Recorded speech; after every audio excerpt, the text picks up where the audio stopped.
following broadcast is a presentation of CUTV Sports.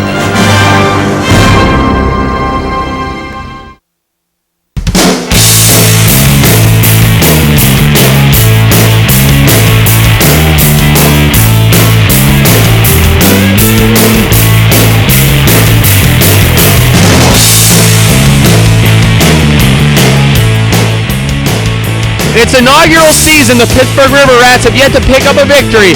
They'll need to do so tonight to keep pace in the AIFA's Eastern Division as they take on the Danville Demolition. Hello, everybody. Welcome to CUTV's coverage of RiverRat football. Ben Slazak with Josh Eaches. Tough start for the RiverRats this year, 0-3 to begin, but they're going to look pretty good today against Danville. Yeah, it seems that way. We got a chance to talk to the defensive coordinator for the game. He said, let the circus begin today. So we're going to see what kind of schemes he opens up. Yeah, against Danville, a team that's not averaging as good a point deficit as the RiverRats. They're giving up 25-point deficit per game to the RiverRats, only 18. We're going to see how that plays out. The injury bug has been the only reason, really, you can credit this 0-3 start for Pittsburgh. Yeah, Pittsburgh in the AIFA, you see a lot of players come in, come out, week in, week out. And the RiverRats have been blessed by a lot of local talent out of the PSAC, the WPIL. And one of those players that have joined the RiverRats is former California linebacker Mike Broadnax. I actually wanted to talk a little bit about Mike Broadnax's last game. He learned late, though, that he wasn't going to start, so we get a chance to see him here today. You know, I was told that he was one of the team leaders on defense a couple years ago at Cal, and he headed up the linebacking corps. That's going to be the case today, and there's an interesting matchup, which we'll note a little bit later on, which Broadnax is going to be a critical part of, but he's a big guy, and he brings the wood, and that's all you can ask for from a linebacker.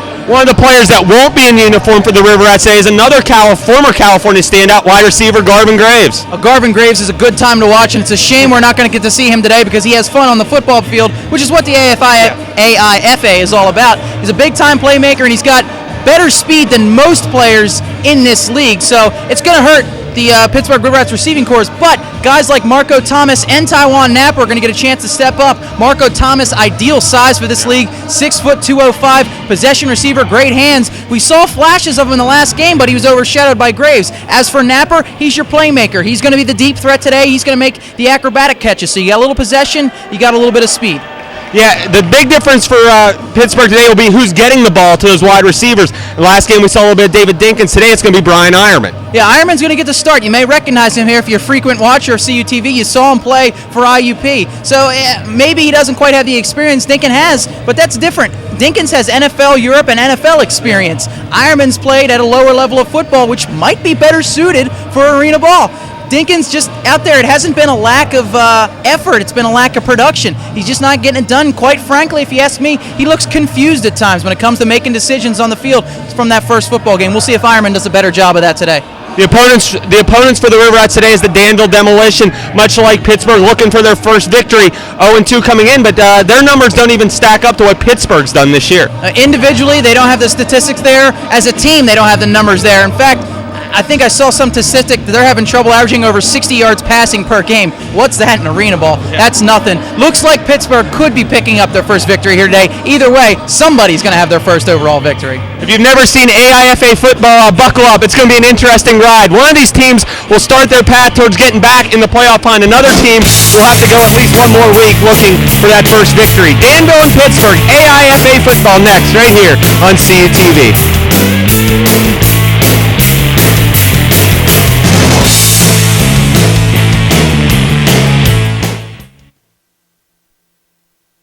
For your next business or group excursion, contact the family-owned and operated tour and transit company that's been serving our region for over 67 years. Edenfield Stages is committed to providing a safe and friendly travel experience for our guests. Our comfortable coaches and courteous skilled drivers can take you to any of today's popular destinations. Call for your free travel brochure and let us schedule a coach or help with planning your next event. Call Edenfield Stages at 1-800-245-8600. Introducing Points from National City, the best banking rewards program. It gives you points for paying bills online, using your check card, or even writing checks. Everyday things, so the points really pile up fast. Then you redeem them for lots of things you'll find rewarding.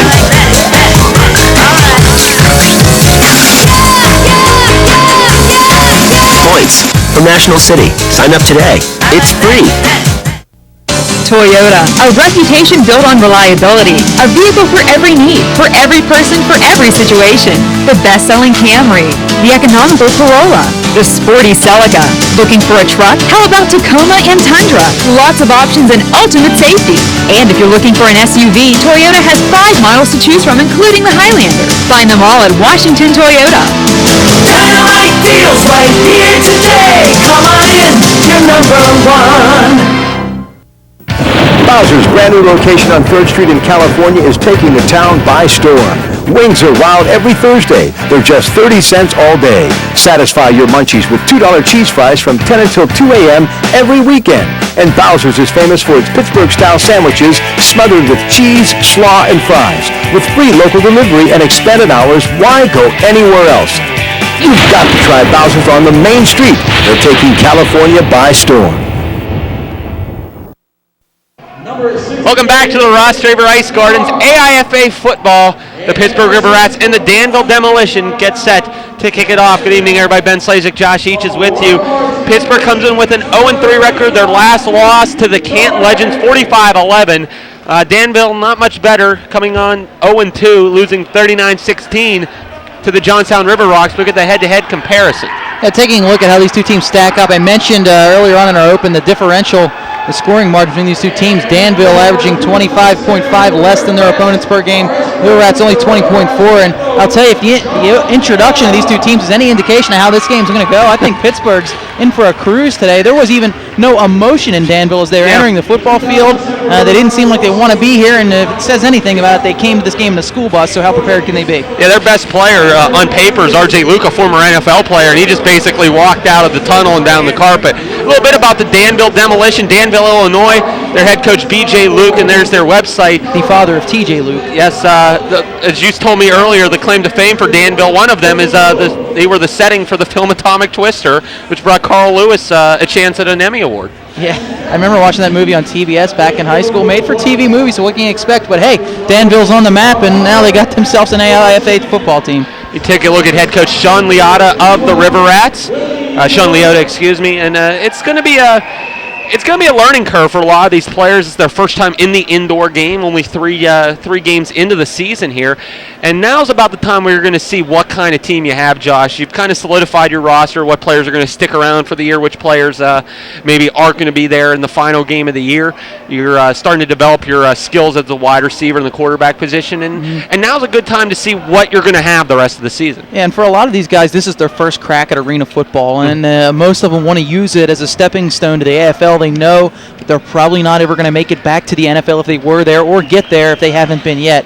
So the AFL is really the sky for these guys now, and that's not a bad career if you're going to advance the AFL, and this is where it's going to start for a lot of these players. And like you said, now they know their roles on the team, and it's only a matter of building at that position. Let's take Tony Morgan, for instance. He's an offensive lineman in the AIFA. Can he take it to the next level and make himself an AFL player? Now, you may obviously notice some subtle differences between the outdoor game and what we have going on here in the AIFA. Here are the rules. It's a 50-yard long field, 28 wide, 15-minute running time quarter is going to go very fast. There's 8 players on the field. You'll see a lot of different motion. 3 linemen, that's a little different than what you see on an arena ball, the stunning and the twisting. 1 player has to blitz, and then there's 2 linebackers line up in the box. We'll explain a little bit of that as it goes on. Scoring, you get your standard 6 for a touchdown. And then it gets a little different. Obviously, the extra point, you can score by drop kick, 2-point conversions, 3 points for a field goal. You can get a 4 by a drop kick. And then the kicking rules are a little different as well, John. Kicking rules are interesting, especially the way the kickoffs work. You can get 1 point for kicking the ball between the uprights on a kickoff. So, hey, if you've got a kicker with a long leg, you can be scoring while you're basically on defense. You have to see how that pans out. And you're going to notice right off the bat here, if you didn't catch your first coverage of this game, much faster pace of game, and I think a very exciting style of football to watch. You also notice the other difference between the AIFA and the Arena League, no nets.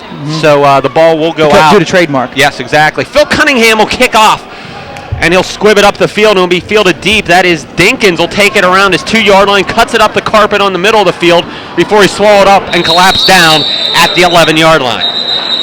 There's another new coming to the AIFA is that at any other level of football, you probably aren't going to see your quarterback returning your kicks, but Dinkins, one of the better athletes on this team, and in fact, he's probably back there due to the scratch of wide receiver Sly Brumfield today. He handled the duties in the last game against Reading.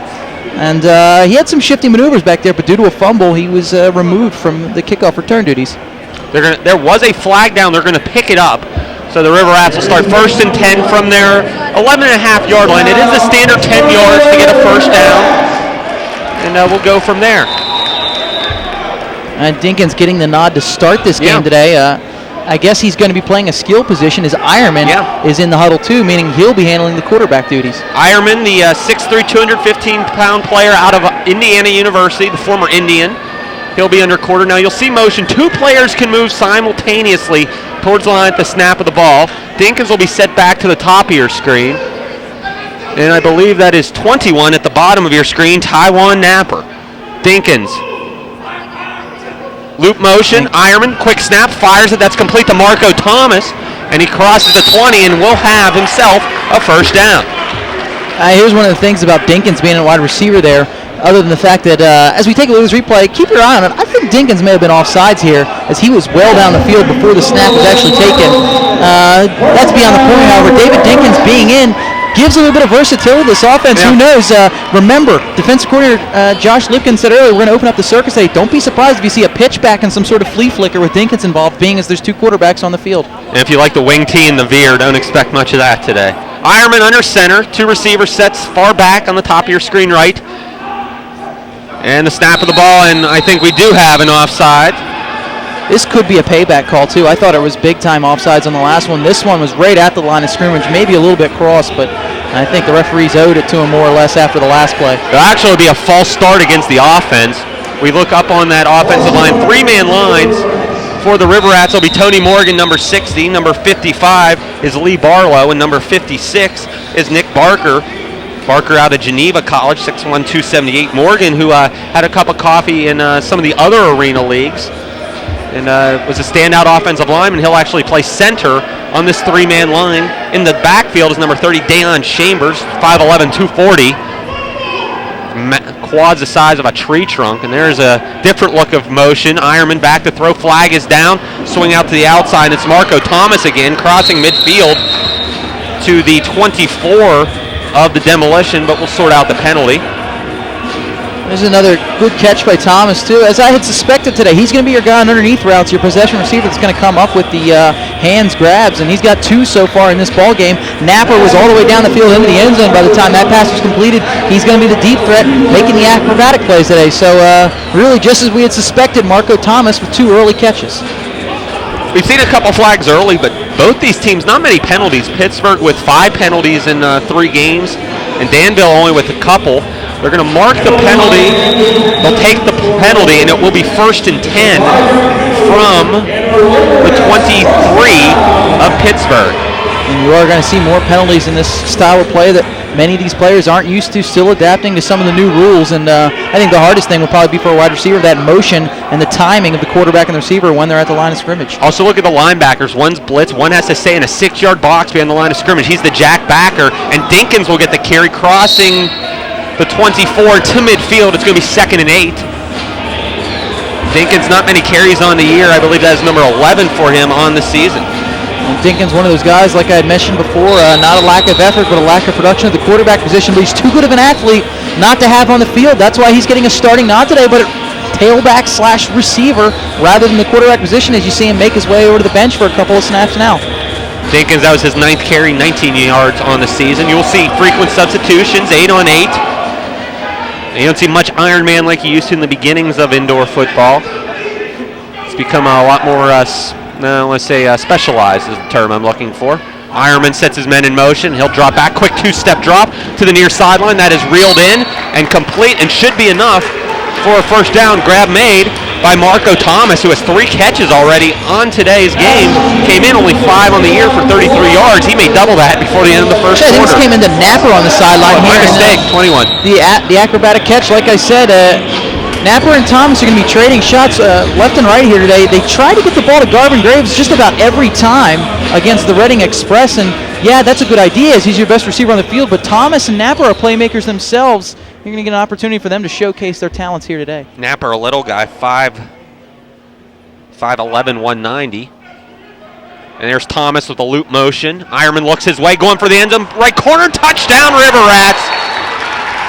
That was Marco Thomas, his first touchdown of the year for the 6-footer out of Geneva, and it's 6-0 RiverRats. Excellent grab by Marco Thomas, running a little quarter out there into the end zone. Got a good jump off the line of scrimmage as he came in motion, beat his defender the entire way because of his added speed off the line.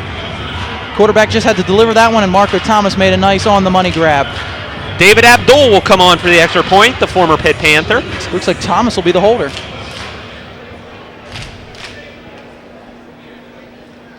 Ironman will hold. Goalposts are 10 foot high, 10 foot wide, 20 feet tall. Good hold, good snap, and everything works. 10:24 left to go, first quarter, RiverRats 7, Danville 0.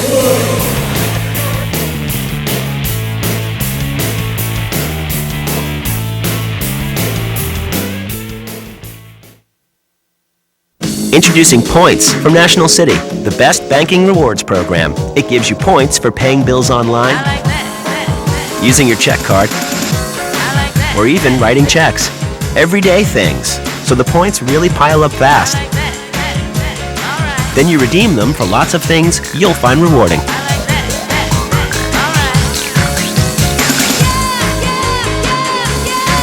Points from National City. Sign up today. It's free. For your next business or group excursion, contact the family-owned and operated tour and transit company that's been serving our region for over 67 years. Edenfield Stages is committed to providing a safe and friendly travel experience for our guests. Our comfortable coaches and courteous skilled drivers can take you to any of today's popular destinations. Call for your free travel brochure and let us schedule a coach or help with planning your next event. Call Edenfield Stages at 1-800-245-8600. Marco Thomas scores from 16 yards out off the Brian Ironman touchdown pass. The RiverRats lead the Demolition 7-0. Abdul will kick deep, takes the roof, and the ball will be dead. And I believe they placed that at the 20, Josh? That's exactly what they do. We saw that happen in the first game against the Express, so they're going to bring that one out. That's default Abdul. But do you know what? Sometimes that's not always a bad thing, especially in this league. That could be one of the things you use to your advantage. If you know you got a dangerous returner on the team, kick it at the scoreboard and give it to him at the 20-yard line. At least you have some field to work with defensively. You can score on kickoffs. The kicking team can score. If they put it through the uprights, they get a single, an uno, whatever you want to call it, a rogue if we're in the CFL. Or if you do not allow the return man out of the end zone, you also get a point. That I almost see as impossible in this style of play. Willie Davis, one of the largest quarterbacks you'll ever see, listed at 6'2" and a generous 245 under center. Off-balance throws, and that is behind the intended receiver, R.J. Luke, 6-footer, 265 from Western Illinois. Leading receiver on this Demolition team for 10 catches, 2 touchdowns. It'll be 2nd and 10. Now, in the introduction, I talked about R.J. Luke, and one of the things that's going to be a surprise about him today is he comes into this game more of a tight end linebacker type, but he's going to be playing wide receiver today, and because of his tight end size, that gives the RiverRats the ability to drop a linebacker out into coverage on him, freeing up some speed and a defensive back, maybe for some blitzes or deep coverage. The linebackers for the RiverRats, Javon Bradley, Al Duquesne, and former Vulcan, T.J. Carden. Shotgun here, flags are down. Davis has to scramble, steps up, and hits the umpire right in the, well, he hit him. But we'll check out the flag. That stands away an incomplete pass. That's a very mobile big man back there, young Josh. Yeah, he is. Nearly lost his footing on that first one. Now he's able to elude some pressure and step through the pocket. Good reaction by the official there to prevent, something a lot worse than that was. Yeah. Procedure is the call against Danville. They'll decline it, and it'll make it 3rd and 10. Sorry, Josh. Ooh, balance. I just shined those. Tight quarters back here. Not a good start for the Demolition, giving up that early touchdown drive, and now looking at a 3rd and 10 after getting pretty good field position to start. No, a couple of early 2 counts, and they've already suffered one finisher from the top ropes by the Legion of Doom. We'll see if they can recover from it. Out the gun again. Davis, plenty of time. He's going to step up, fires to his left, and then high over the head of the intended receiver, DeJuan Jones. Coverage on the play applied by Corey Oak, 6'1" player out of Robert Morris. Now, on 4th downs, we don't see punts, so it's either go for it or attempt the field goal. And I see some different personnel coming onto the field, so they have some confidence in their kicker. Danville's kicker is number 10, Phil Cunningham. We'll see what kind of range he has. Remember, though, lined up right at center field here, this scoreboard is going to come into play, so he's going to have to keep it low off the snap to get it under there. He's 0 of 2 on the year. Luke will hold, and it's blocked. 54 blocked. This can be returned. Dinkins just going to let it go. Now, is that a live ball? I believe that's a live ball. Yeah, and Danville says they got it. That's you got to fault Dinkins for that one. Pittsburgh can return that ball. It bounced right to him. He was going to let it go. Once again, that's one of the nuances in the rules of this game from adjusting from a pro game in either NFL Europe or the NFL. You got to know that this one's live and you can pick it up. Now Danville falls on it and gets better field position. They're going to give the ball to Pittsburgh. Phil Tillman is the man who got the block, the 6'1", 315-pound player out of Pittsburgh. 7:43 to go, first quarter, 7-0 RiverRats. There's a timeout on the field. And Pittsburgh has their coach in the huddle. Danville's coach out talking to the referees. You will see the offensive team's head coach out on the field while this is going on. 7:43 to go, and now Pittsburgh, you get 2 or 3 scores ahead in arena ball or indoor football, it's very tough to make that up. It's tough to make it up, but at the same time, it's a lot easier to make it up than it would be in the NFL That's or true. something like that. You can strike quick in this style of play, and I wouldn't be surprised. Momentum's a big factor in this game as Pittsburgh pick up 3-4 in a row, then go into halftime. Danville comes out and has a renewed momentum in the second half. We'll see how that pans out early on here, but I like the way the offense looked on the first series for Pittsburgh, especially utilizing both of their quarterbacks, Ironman and Dinkins. We'll see if they continue to do so. Marco Thomas, also a big weapon. He had 3 catches on that drive, including the score from Ironman, who puts his second touchdown pass in the end zone on the year. Quarterback play's been tough for the RiverRats this year. Between Ironman and Dinkins, only about 80, 90 yards of passing offense, if that. And now it looks like they finally solidified it with the former IUP player, Ironman. RiverRats will have a 1st and 10 from their own 12. Ironman, flags fly again over the middle of the field. He's got his receiver, Marco Thomas, again at the 20. It'll be 2nd and 2, but we're going to sort out the penalties. Another good grab here by Marco Thomas. A little in route for him. And good coverage by the defense right there.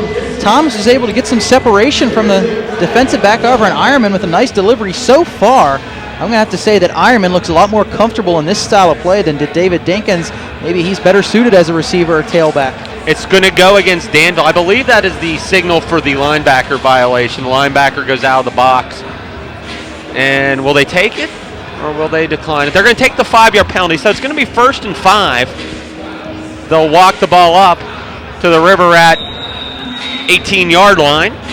Good start for Ironman, though. I don't believe he's thrown an incompletion yet, John. Yeah, and that's what I was talking about is Ironman, like just more comfortable in the pocket back there. And the same thing, him and Dinkins, both good effort, but the production seems to be improved with Ironman under center. Ironman's match up against number 3, Courtney Wells, who's actually a little bit bigger, a 6'1" player from the College of DuPage. You know their nickname? No, I don't, but I can tell you a little something about the College of DuPage. Ironman off bounce, heaves it, and looks for Marco Thomas, who is introduced to his teammates on the bench, but that's a grab, and I believe that's a 1st down.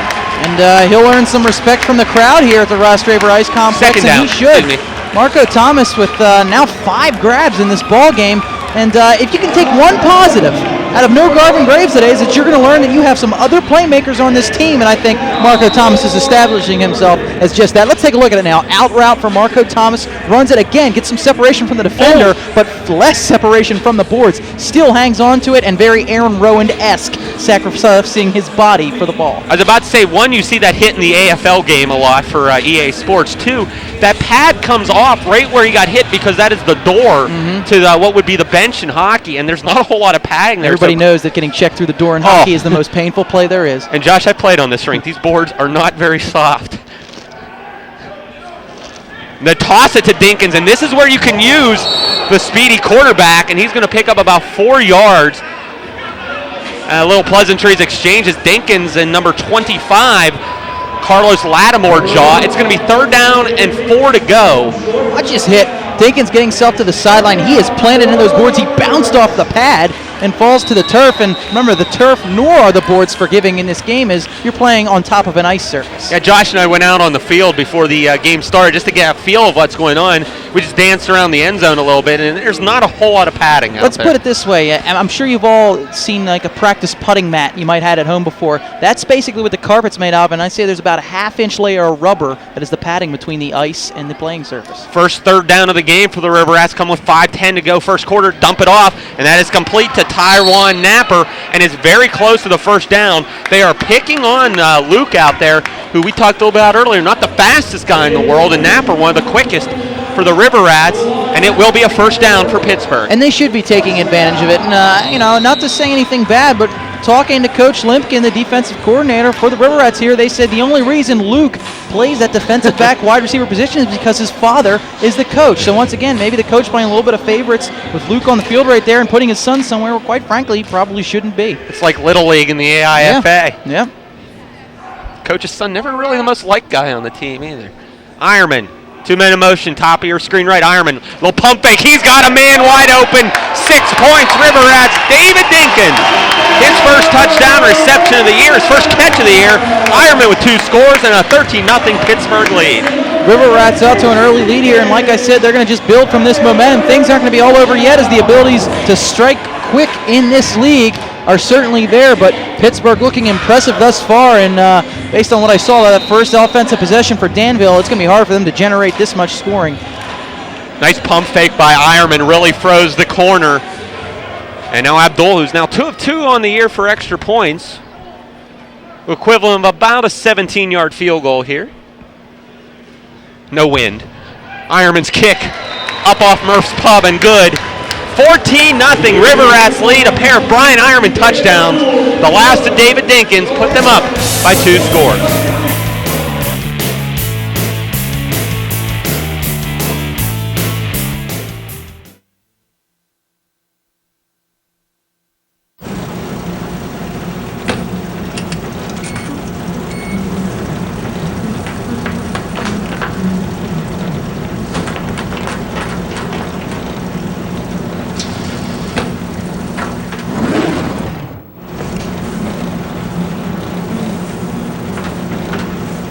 Oh my.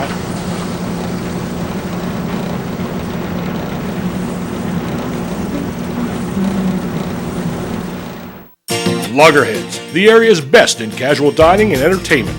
Loggerheads features cold drinks of every variety and a complete lineup of salads, sandwiches, gourmet pizzas, and nightly dinner specials.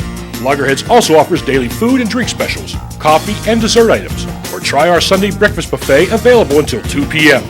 At night, you and your friends can enjoy local entertainment or various bar games. Loggerheads is located in Cole Center, 5 blocks from the California Business District. Kickoff following the RiverRats score and getting trucked on the play was number 25, and that is Carlos Lattimore. And Danville will start 1st and 10, trailing by 2 touchdowns from their own 15. Here's the last score. Beautiful pump fake by Ironman. I think that pump fake's what froze the defender, and that allowed Dinkins to get the separation. Once again, Dinkins is a quarterback, not the fastest guy on the field, but an athlete. So he ran the right pattern, and that was all he needed, was the pump fake from Ironman to get the separation. Dinkins good size as well, Josh, 6'2", 230. We've seen him run the ball. We've seen him pass the ball. We've also seen him throw the ball. There's a ball down the sideline looking for Luke. Good coverage on the play provided by Corey Oakes. Davis, we mentioned his size back there in the pocket. He's got the happy feet. He has not set on one of his throws yet. No, he hasn't, and that's because of a lack of protection. He's not getting much. I'm going to make a correction to what we talked about earlier, and we mentioned how JaVale McKenzie for the RiverRats has moved from the offensive to defensive line, so he knows the tricks of the trade down there, and he's going to use them to try to get some separation and get through to the quarterback Davis. And so far, wreaking havoc on the defensive line, among other guys, has been McKenzie, and that has accounted for the limited time back there for Davis. Some of those linemen, Jesus Terrazas, number 60, Tony Reed, 66, up front. Davis out of the gun again. The red, white, and blue flies back. Davis fires over the middle, and that is high over the head of his intended target, Jermaine Woolfolk. Good coverage on the play that time by number 2, Reggie Blanchard, 5'11", out of Southwest Missouri State. A lot of those throws coming high, that's due to him not setting himself, but how about the coverage? The RiverRats yet to allow a completion. Well, Reading against the RiverRats a few weeks ago was all over these defensive backs for Pittsburgh. Right. Seemed like they were on a different level. Today, it's quite the contrary, and it seems like these defensive backs for Pittsburgh are shades better than the receiving corps of Danville. Woolfolk listed at 6'7", going against the 5'11" Blanchard. You got to hit him in the hands. Third down. Davis again. Here comes the rush. Pressure up the middle, and down he goes. Brought down to the turf by number 51, Joe Val McKenzie, the former IUP star. 4th and long, and it'll have to be another field goal attempt for the Demolition. I'll tell you what, Ben, looks like that transition from offensive to defensive line hasn't been that hard. There's a sack for him, and now he forces Danville into another sticky situation. Keep your head up here on Pittsburgh. Remember what happened on the last one, a little bit of a miscue for the return team. Remember, this ball's going to be live one way or the other. You can pick it up and run with it. Be aware where that ball's going to come down. First sack of the year for McKenzie. It's a long field goal. Clears the scoreboard and will be fielded by Napper in his end zone. Brings out the 5-10, a little bit of room, and he'll trim his way up to the 16-yard line. And that's where the RiverRats, who lead by 2 touchdowns, will take possession. 46 seconds left to go in the first quarter. Good effort here by Cunningham. Yeah, and second effort was by Carlos Lattimore. I was going to say right there, you're going to see him go for an arm tackle, very weak. Oh. Good job by Lattimore to follow up the play on his mistake and make the eventual tackle, but I'm sure that's not what these arena coaches teach. They teach you to hit hard, and arm tackles are not going to get it done, especially against shifty guys like Taiwan Napper. Yeah, you're going to see bigger hits than most NFL games or outdoor games just due to the size or strength. Clock stops on momentarily for change of possession. We're back underway, 30 seconds to go. Ironman will be under center. He's had a perfect day thus far from the quarterback position. A couple players in motion for the receiver, and that is the first souvenir of the day thrown by Ironman to the front row, and that's going to be the last play of the first quarter, Josh. Pittsburgh up 14-0. They expected to get out of here with a W, and they're well on their way. Yeah, they've looked good early on, and I'd have to say that if this continues, you're going to be looking at the 1-3 RiverRats. Pittsburgh 14, Danville 0. We'll be back with the second quarter. You're watching AIFA football here on CUTV.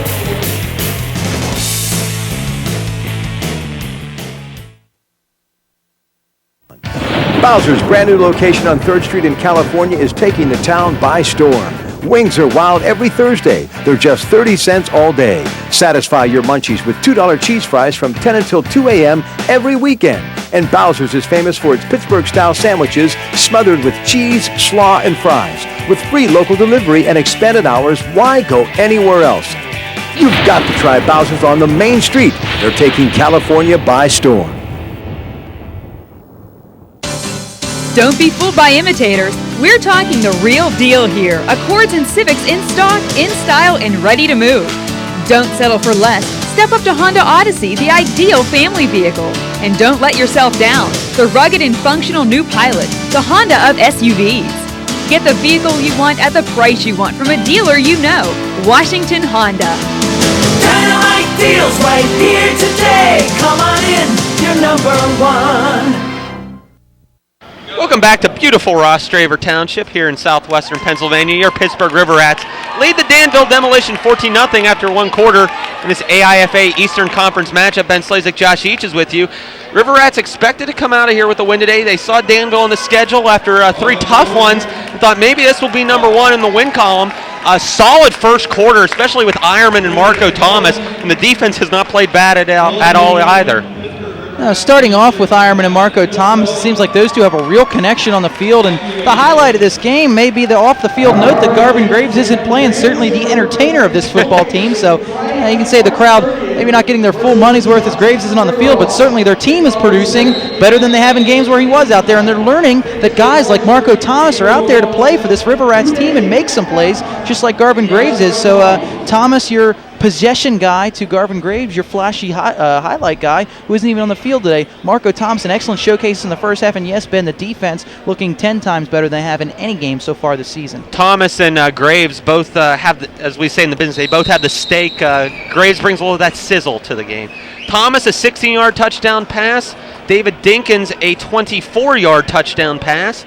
That's where we stand right now, 14-0. It will be RiverRats ball going left to right there in the baby blue, very reminiscent of the Washington Little Prexies. And here comes the blitz up the middle. Ironman has to get out of the pocket, dumps it towards the sideline. That's complete to Marco Thomas, and they will mark him out at the 20-yard line. It's going to be second down, about 6 to go.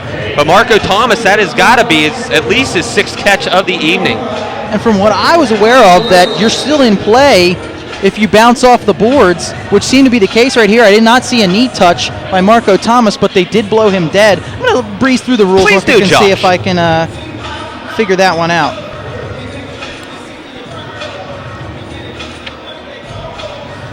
Now, it doesn't have anything in here. But I was under the impression that if you bounce off the boards, you're still alive until a knee touches. Second down, 6 to go. Ball mark just inside the 20 for Ironman. 2 men, top of the screen in motion. A draw play and a huge gap near midfield. It's going to be 3rd and 1, as getting the carry was number 30, Dayon Chambers, 5'11", 240. And it will be, this will be 4th down. My mistake, there was 1st down before the quarter break. So now the first 4th down opportunity for Pittsburgh. There's no need to have a speed back in the AIFA. You want a guy like Dayon Chambers, an all-star type who's got a low center of gravity and is able to go up the middle and pound it, because strength is all that's going to move the ball on the ground in this style of play. While we do have a timeout on the field to talk more about that, you have to remember that Coach Liotta, when at Mountain Lawn High School and at Duquesne University, coached some big-time running programs, and it'll be interesting to see how he can inject that style of coaching into arena ball. Yeah, you don't see many draws. I mean, you see a lot of the straight lead plays, but that was just a nice old draw. And Chambers now 6 carries, 26 yards on the year. He's over 4 yards a carry. As we take a look at a couple of the touchdowns, this is the second one from Ironman to Dinkins. And Dinkins, it was only a matter of time before he found the end zone one way or another, the type of athlete he is, that time on the receiving end. Yeah, going back to Coach Liotta, if any coach in the AIFA is going to be able to put a running style of play on the field, it's going to be him, and certainly that's never going to get more than 30 or 20% of your play calls, probably not even 10. Yeah. But if anybody can do it, Coach Liotta can, and with Dayon Chambers, I believe it. Chambers is basically a linebacker playing running back for you, and he has some power. Dinkins under center for the RiverRats, who are 2 for 3 on 4th down this year. They faked the option. Now Dinkins is in trouble, and he is going to be suplexed down to the turf inside the 20. He's going to lose 6 yards. And Danville gets their first break of the game. They're going to have a 1st and 10 inside the Pittsburgh 20. Well, obviously the timeout was called to draw up the right idea on 4th down. I'm not sure if I'd have gone with the option, to be honest with you. They didn't have too far to go. If you're going to put Dinkins under center, why not just have him drop back and run a little bit of a quarterback draw to pick up the extra yardage? And that was not the case there. And now, yes, momentum may be pointing a little bit towards Danville. They need to capitalize on this opportunity, or it could be lights out. Yeah, it's at 2:35, you think you just go right over the top for a yard and a half, find some kind of room. And now Coach Liotta is, he thought it was only 3rd down like I did. There was a play before the quarter break, and that's what led to that 4th down situation. Everything sorted out. Davis out of the shotgun. Demolition quick to line of scrimmage. Davis steps up. He will not go anywhere. Number 54, Phil Tillman with the sack. They're going to lose about 8 yards. 2nd and 18 now for Danville. And that great field position just wasted after the quarterback sack. Yeah, Willie Davis couldn't really do anything about that. He had no time to get a pass off even by AIFA standards. Drops back to throw. You need at least a second or two to make your read. Davis didn't even have that, and Tillman still celebrating, as he should be, as he annihilated the offensive line on that one. A huge gap opened up. He shoved the guy on either side of him and got through to the quarterback, Davis. We'll see if the Demolition can answer here with a big play. Pittsburgh had only 5 sacks coming in today, have 2 already, and Davis in trouble again. He's hit as he throws, and that is too high for his intended target, Woolfolk. If he throws over the head of somebody 6'7", he really got on top of that ball, but there is a flag down. I'm not sure if it was for the late contact on Reggie Blanchard or not. It's down at the line of scrimmage, so I'm assuming that it's against Danville, but yes. Reggie Blanchard, a little bit of a late pop on the receiver, Woolfolk, who went up for the grab and then was upended as the ball was well over his head. It'll be offsides against Pittsburgh, so they'll give him 5 yards. It'll now be 2nd down and 13.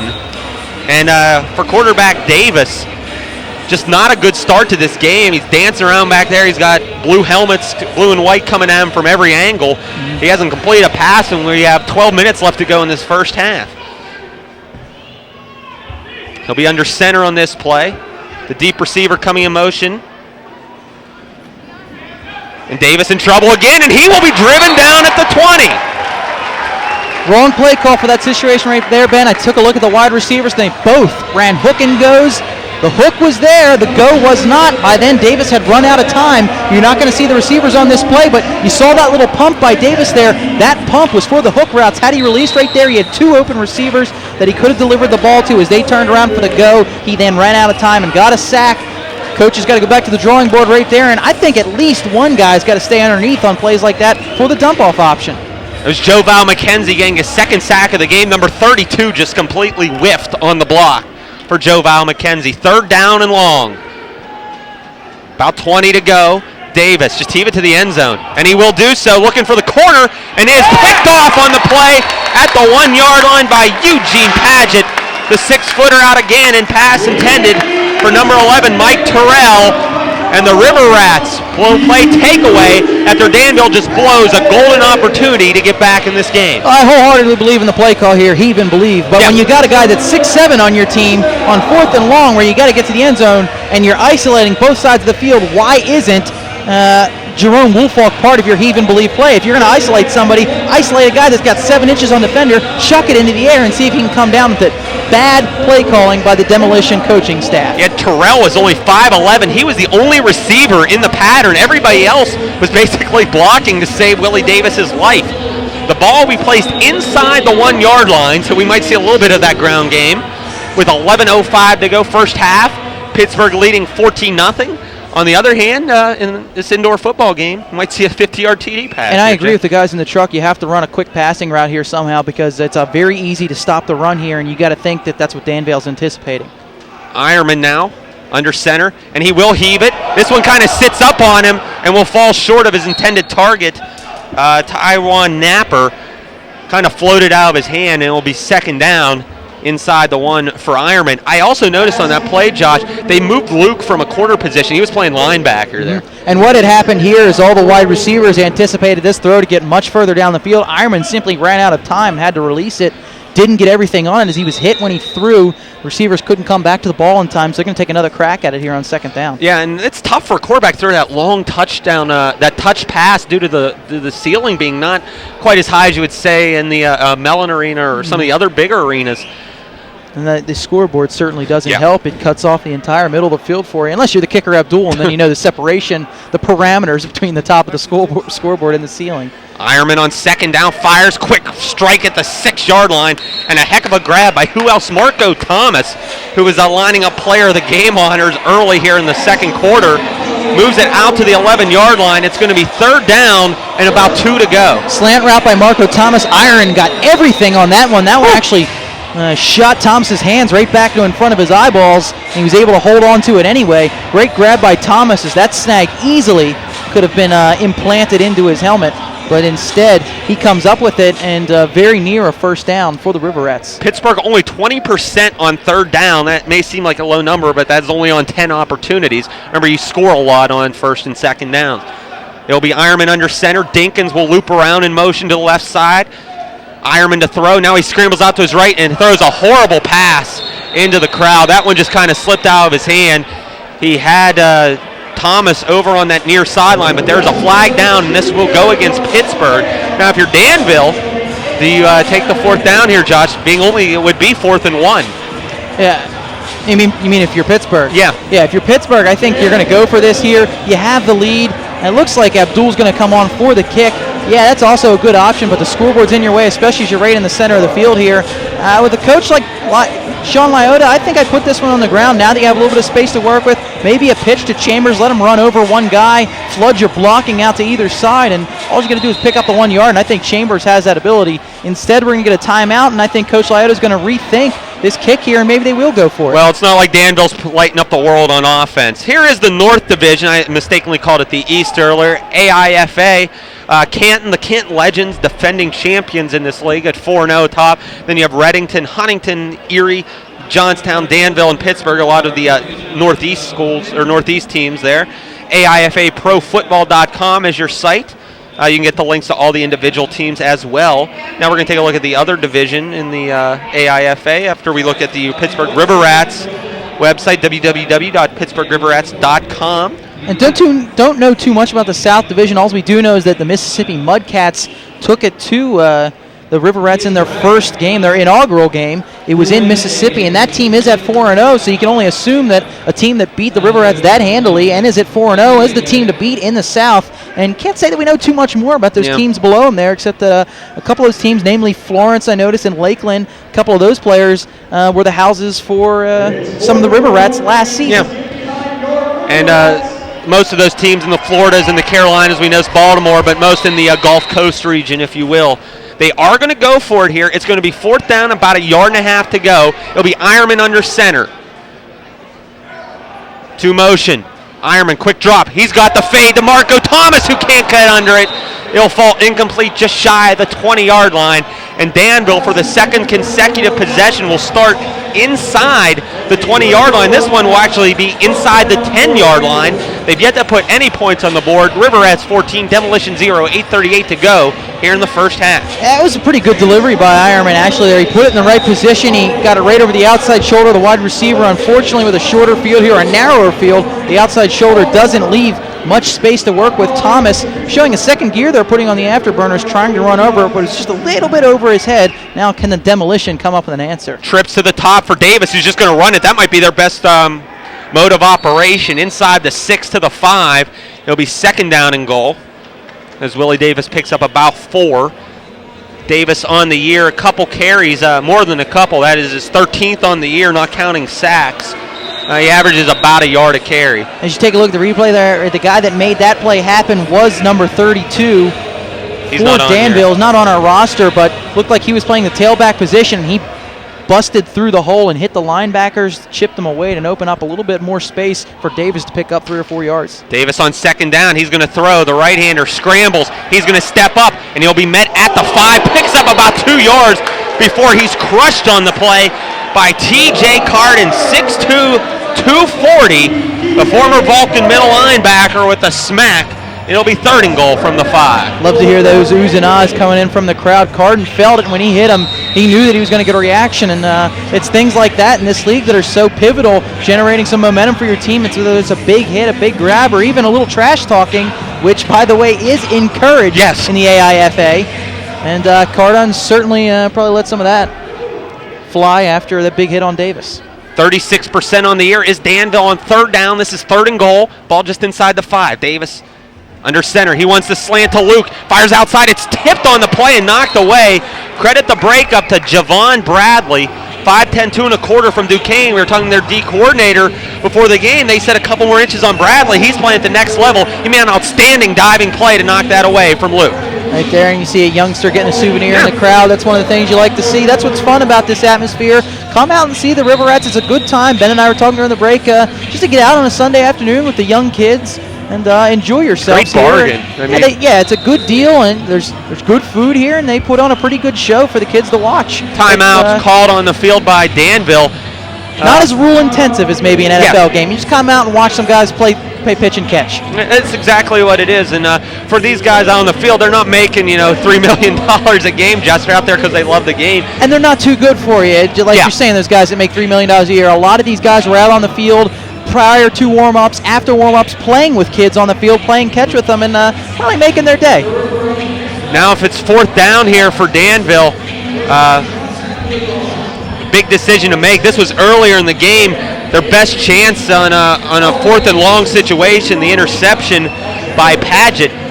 But now after a 1st and goal, basically, a couple runs get you inside the 5, a failed pass, and now you got 4th and goal from the 4. What do you do here? You know what? When you're a team like Danville, you're in the basement of the standings. Why are you going to kick it? Just go for it and try to score the touchdown. They are. Your defense has come up with a couple of stops in the last few series here. You know you can do it, and given the lesser field position that the RiverRats would have if you don't convert here, and maybe you can come up with another one. But a team like Danville, you got nothing really to play for. Why not go for the score? Yeah, Danville has only scored 18.5 points a game, 37 in their 2+ games. And the thing I look for if I'm Danville right now is maybe the middle of the field. Yes, there's been a good deal of coverage in the middle for the RiverRats, but because of that, every now and then you might see somebody shy away. If you can lure some coverage out of there, put that big guy Luke down the middle. He's going to have a matchup against a linebacker. Maybe he can use some of his agility to make the catch. I say spread each receiver to the sidelines and give Davis a pretty significant drop back because the defensive line's probably going to be coming for him. I'd say run Davis and hope somebody misses a tackle. It's 4th and goal, 6:29 to go. First half, Pittsburgh 14, Danville 0. Motion, top of the screen. They're going to run a pitch to Luke, who's going to throw it back wide open. Good play call. Touchdown. We don't have the young man's name, but a touchdown for Danville.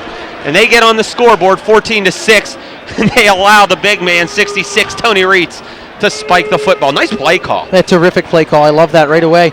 Davis dropped back, and it looked like they were going to do what I called for. Is they sent their man in motion right towards the middle of the field. There was a gap, but that man much more wide open. Again, we don't have his number, but the little flea flicker play worked to perfection. Wide open on the sidelines, and they are now on the scoreboard, and that one's going to be blocked. That's a live ball. Phil Cunningham's extra point is blocked. And it's picked up by Luke, who has a little bit of room on the middle of the field. And he will be gang tackled and spiked. That was Carden again with the hit.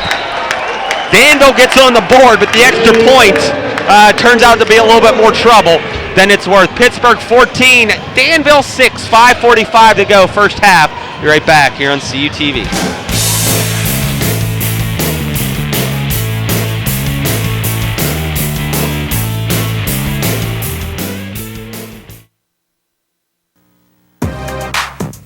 Progress Synthetic Turf Solutions has the perfect playing surface for your game.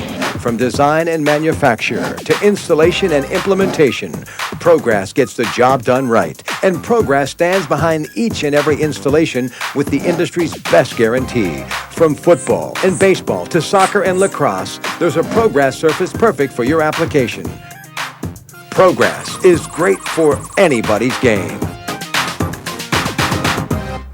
Top Flight Photos specializes in high-flying digital photography. Developers, builders, attorneys, realtors. Let Top Flight Photos help you select a site, record construction progress, settle an accident dispute, or showcase property. Top Flight Photos gets the job done right. Our state-of-the-art infrared scans provide critical repair information for facility managers and engineers. Satisfaction guaranteed. Visit us online. Top Flight Photos, not just plain photography. Javon Bradley fields a squib kick for the RiverRats and gets up to his own 24-yard line. Took a huge hop in the middle of the field, but the Rats now have a little bit of a game on their hand, 14-6, as Danville gets on the scoreboard, and this is how it happened. It was R.J. Luke with the touchdown pitch on the halfback option. Again, beautiful play call by the coaching staff at Danville, and that's a missed assignment right there.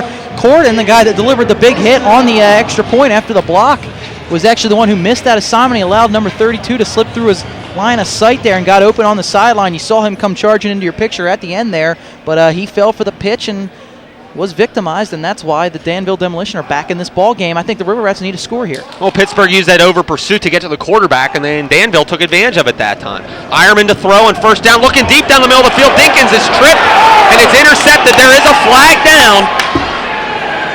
And bringing out is Mike Terrell, and Dinkins repays the favor. But this is a horse collar, but that's not a rule in this league now. Ironman in a fight.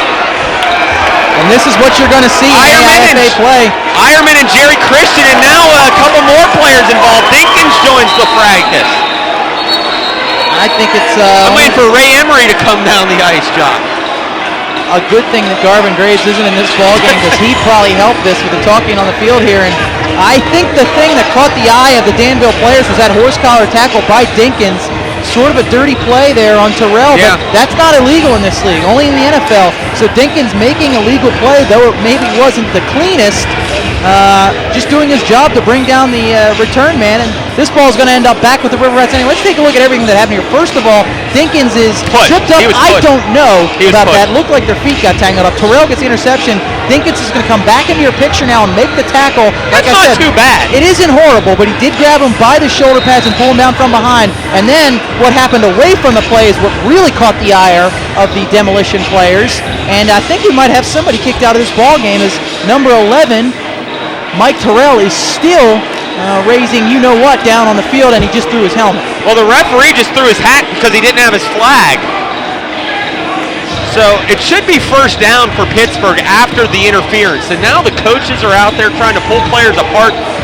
Coach Liotta's got his team in the huddle where they should be, and they're going to have to sort out if any players are going to be asked to leave this game. 4:42 to go, first half, 14-6. Pittsburgh ahead, and this game we thought might be a rout after the first quarter with Pittsburgh. Danville's kind of made it a game, and now the intensity level is brought up. Hot tag was made there, Joe. The old Shanes of ECW in the house after some of the brawling right there. Yeah, Hack would have been proud. And now the referee's going to sort all this out, and once again, all of this basically legal.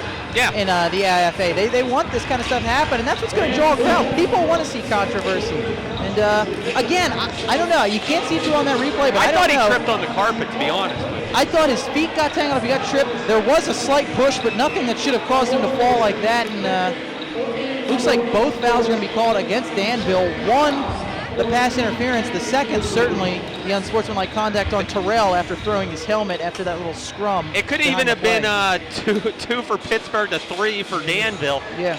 As it stands, it's going to be first and goal. The ball will be inside the 10 at the 9-yard line. Brian Ironman, the pugilist, will be under center. So we'll wait the snap of Tony Morgan. Back at the ranch, first and goal. Ironman to the corner of the end zone, and that is incomplete, and a good check in the near corner. Going up was Taiwan Napper. Coverage on the play applied by number 6, Terrence Dills. And now the referee's going to stop the clock again. That was just Dills repaying the favor. Now, you can believe your bottom dollar, that Demolition, bet your bottom dollar, I should say, that they're going to be gunning for the RiverRats in this one. They're trying to make up whatever they can to get themselves back into this ballgame. If it means delivering some big hits, cheap, dirty, whatever it is, scratch and claw your way back into this and try to hold the RiverRats out of the end zone. Pain and Destruction is their middle name, Josh. Well done. 4:12 on the clock. Now the coaching staff for Danville is having a discussion with the referees.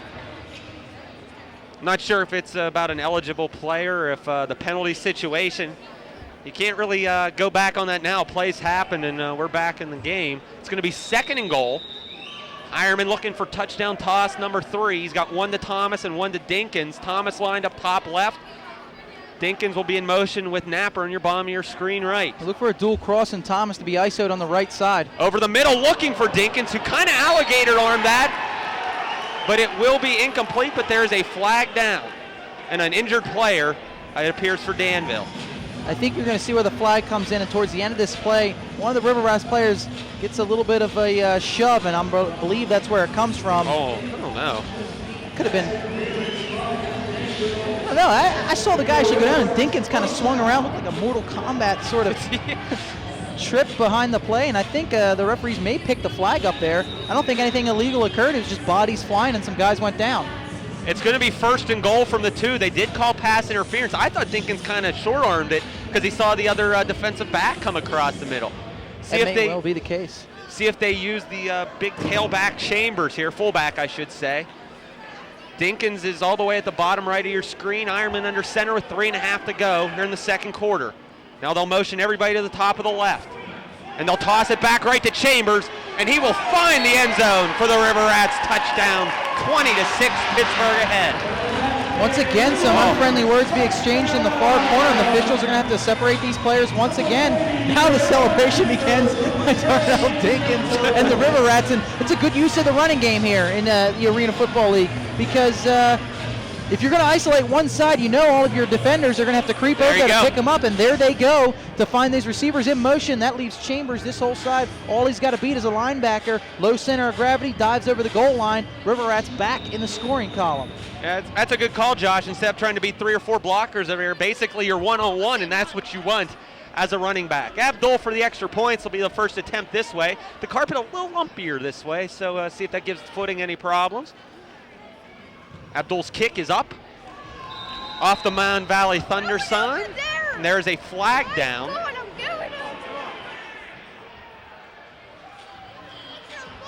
And I think the kick was good. Yeah. And I don't know what the flags are about. Everybody's walking off the field, so we'll assume it's against Danville, and it is. So they'll decline the penalty. 21-6. Pittsburgh leads 2.5 to go here in the first half. Ben Slazek, Josh Each is glad we could bring you RiverRats football, our second game here for CUTV. And the first one not as successful, a loss to Reading, 35-28.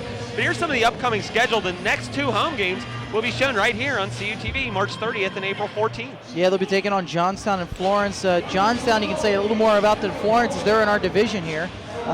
It'll be interesting to see the homecoming that Garvin Graves offers up to some of his former teammates in Florence. I believe that's where he played last season down in North Carolina. And there's a look at the lovely Pittsburgh RiverRat dance team. And once again, we'll plug www.pittsburghriverrats.com. A good website, still under construction, but they're adding stuff every day. You can go on there, grab some merchandise from the team, which once again, inexpensive, nice souvenirs. And you can find all the player biographies about your Pittsburgh RiverRats. Here's another look at that touchdown by Chambers. That's his first of the year. Squib kick right up the middle and be fielded by Jerry Christian at the 20-yard line. This game not for the weak of heart right now. No. 70's an interesting fellow out there. 6'3", 309, a former member of the Illinois Force of the American League.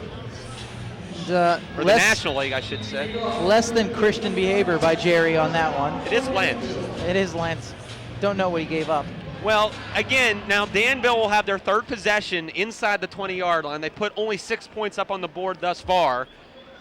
You figure they got to get some points going to halftime as we're under 2 minutes to go. Decent field position to start with, too. Davis to throw. And a little miscommunication with Luke, but there is a flag down. I think right there, number 6, Corey Oakes for the RiverRats held up the receiver, and I think that was Luke on the near side here, and impeded his route somewhat, and that's going to draw a flag from the officials, and it should be a fresh set of downs for the Demolition. And you can see it right here, a little bit of a shove there from Oakes, and that's what kept Luke from getting to that ball. Yeah, that's exactly what they call. Oakes is going to cost his team 10 yards, and they're going to have to try to re-scheme on defense now with less field position to work with. Yeah, it'll be first and goal from the 10, and sometimes that smaller work area works against you as an offense in this indoor game. I think so. Ideally, you want to start that like 5-yard and maybe 5 to 7 yard would be the ideal for a goal-to-go situation. It took them 4 downs to put 6 on the boards last time inside the 10. They have 120 and a first and goal from the 10. They'll toss it right side. This is DeJuan Jones, who sneaks through a couple tackles. He's belted in the end zone, but it'll still be 6 points for the Demolition, who make it 21-12. Good burst of speed there by Jones. Didn't know he had it in him. He just accelerated to a different gear after receiving that toss. I'll show you where right here. He gets through the coverage right here and then turns it on as soon as he breaks that first tackle, gets himself across the goal line, and inches his team back into it. Are they going to go for 2? I don't see the kicker out there. I think they are going to go for 2, Josh. Ball be placed at the 2-yard line. And I think it'd be wise right now either to throw a little fade route up to your big guy out there, Woolfolk, or isolate aside and run a toss. Well, they will hand it off. This is their fullback 32. Is he in? Yes! The conversion is good. And it is now a 1-touchdown game. Pittsburgh jumped off to a 14-0 lead. Danville playing much better in the second quarter. They trail by 7, 21-14. We'll be back with the rest of the first half here on CUTV. Introducing Points from National City, the best banking rewards program. It gives you points for paying bills online, using your check card, or even writing checks. Everyday things, so the points really pile up fast. Then you redeem them for lots of things you'll find rewarding.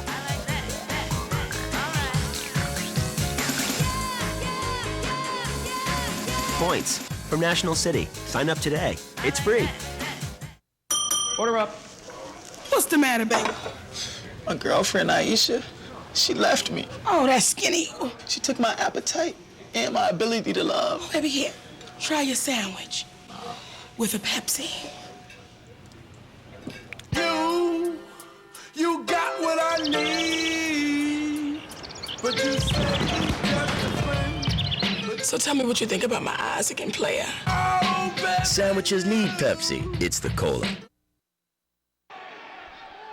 Tyron Napper takes the nice kickoff, crosses the 15, 20, 25. He's in to demolition territory before he's wrapped up at the Danville 17-yard line. 51 seconds to go here in the first half, and Pittsburgh, who's kind of let Danville get back in this game, now have a chance to kill all that momentum and add some of their own going to the locker. Yeah, excellent burst of speed by Napper there out of the end zone. He got a few blocks and started to accelerate up the sideline. Let's go back and take a look at that touchdown for Danville once again. Speaking of acceleration, watch that burst right there after the broken tackle by Jones for the Demolition. He gets himself across. That's why we're at 21-14 now, but just like Ben said, the quick score here, and remember the clock rules are different under 1 minute to play, and we'll get to those in a few minutes here as Ironman sets up his offense. That was Jones' first carry and first score on the ground of the year. Ironman under center.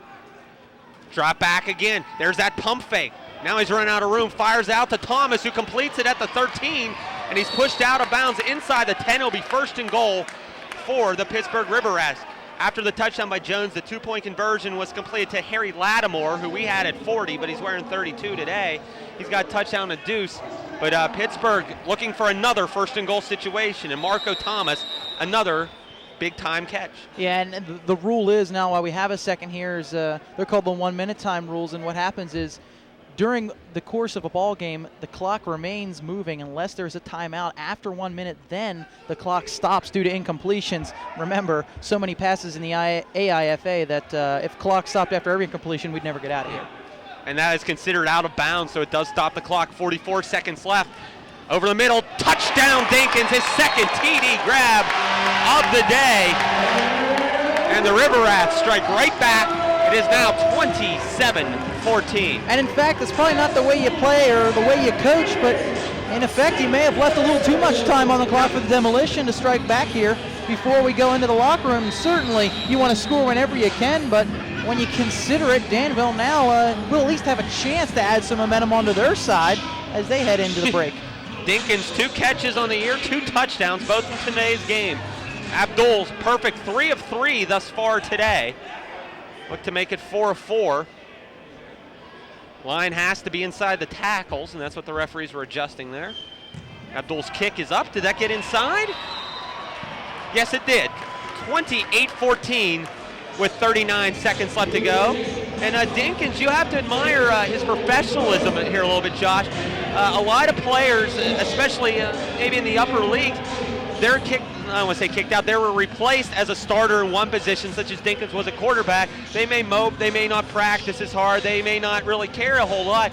Dinkins now moves to that wide receiver or utility player, and he's made an impact today for Pittsburgh. These guys earn their living by playing in the football game, and if Dinkins doesn't want to make the adjustment to another position, then he's out of luck, and that's too bad. Gotta work. So yeah, he's going to take it with a grain of salt and learn the wide receiver position, and quite frankly, he's learned it pretty quick, if you ask me. And we'll take another look on this play. You don't teach hands like this. Got to be inborn for Dinkins as he makes a grab over the center, reels it in with both hands, doesn't use the body whatsoever, and that's just a natural athlete going to work right there. That's the second time they ran that play. It was a pass interference call the last time.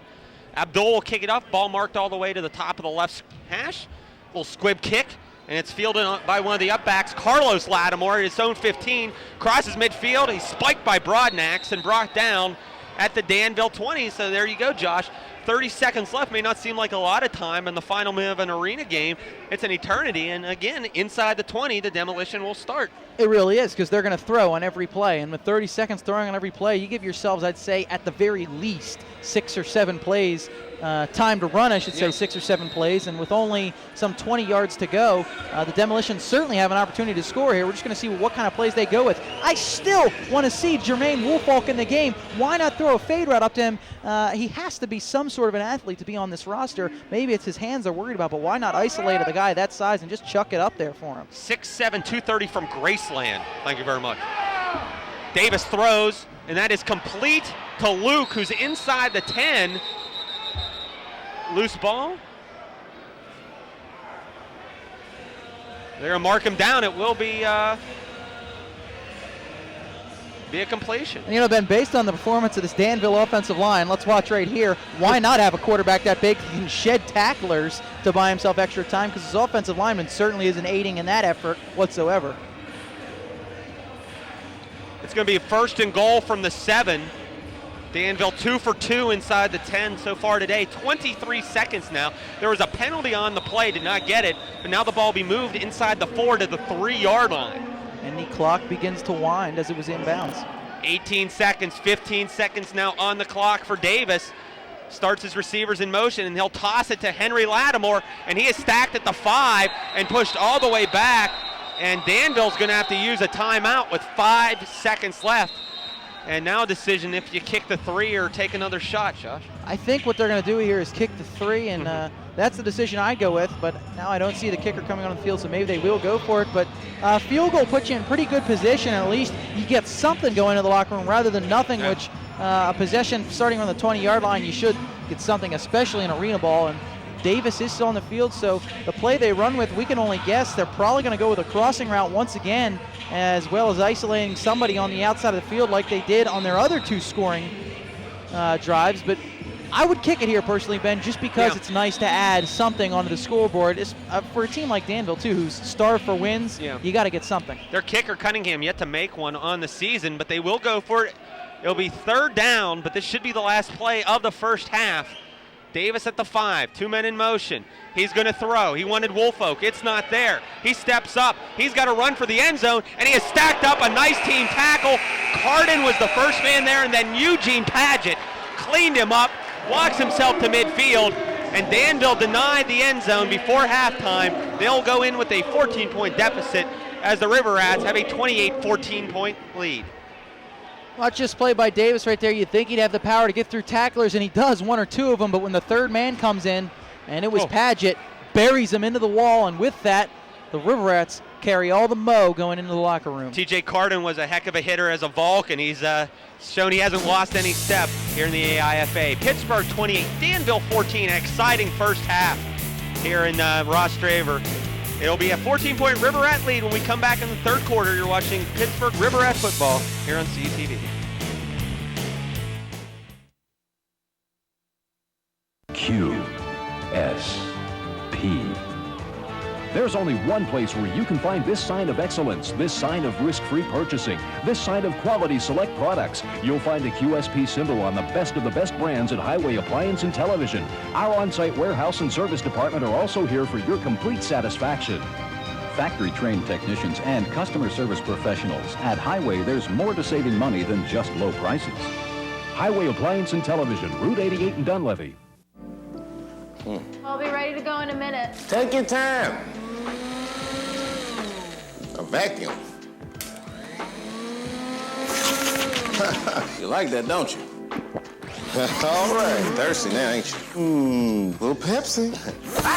Oh, man. Your vacuum cleaner ate my pants. There was nothing I could do. Nothing chases chips like a Pepsi. It's the cola.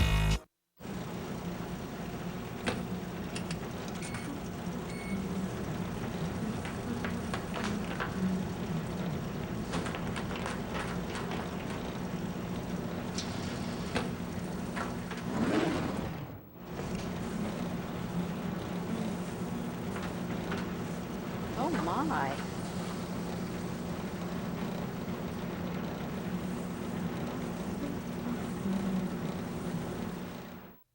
Blade Runners is putting a whole new spin on birthday parties. Blade Runners in Bethel Park is Pittsburgh's one and only ice arena that features bumper cars on ice. Your kids will scream and shout when they slip and slide across the ice. And Blade Runners offers group, organization, and corporate discounts. Call Bethel Park Blade Runners at 412-833-8500 to learn more, or visit us on the web at bladerunnersice.com and book your birthday bash now.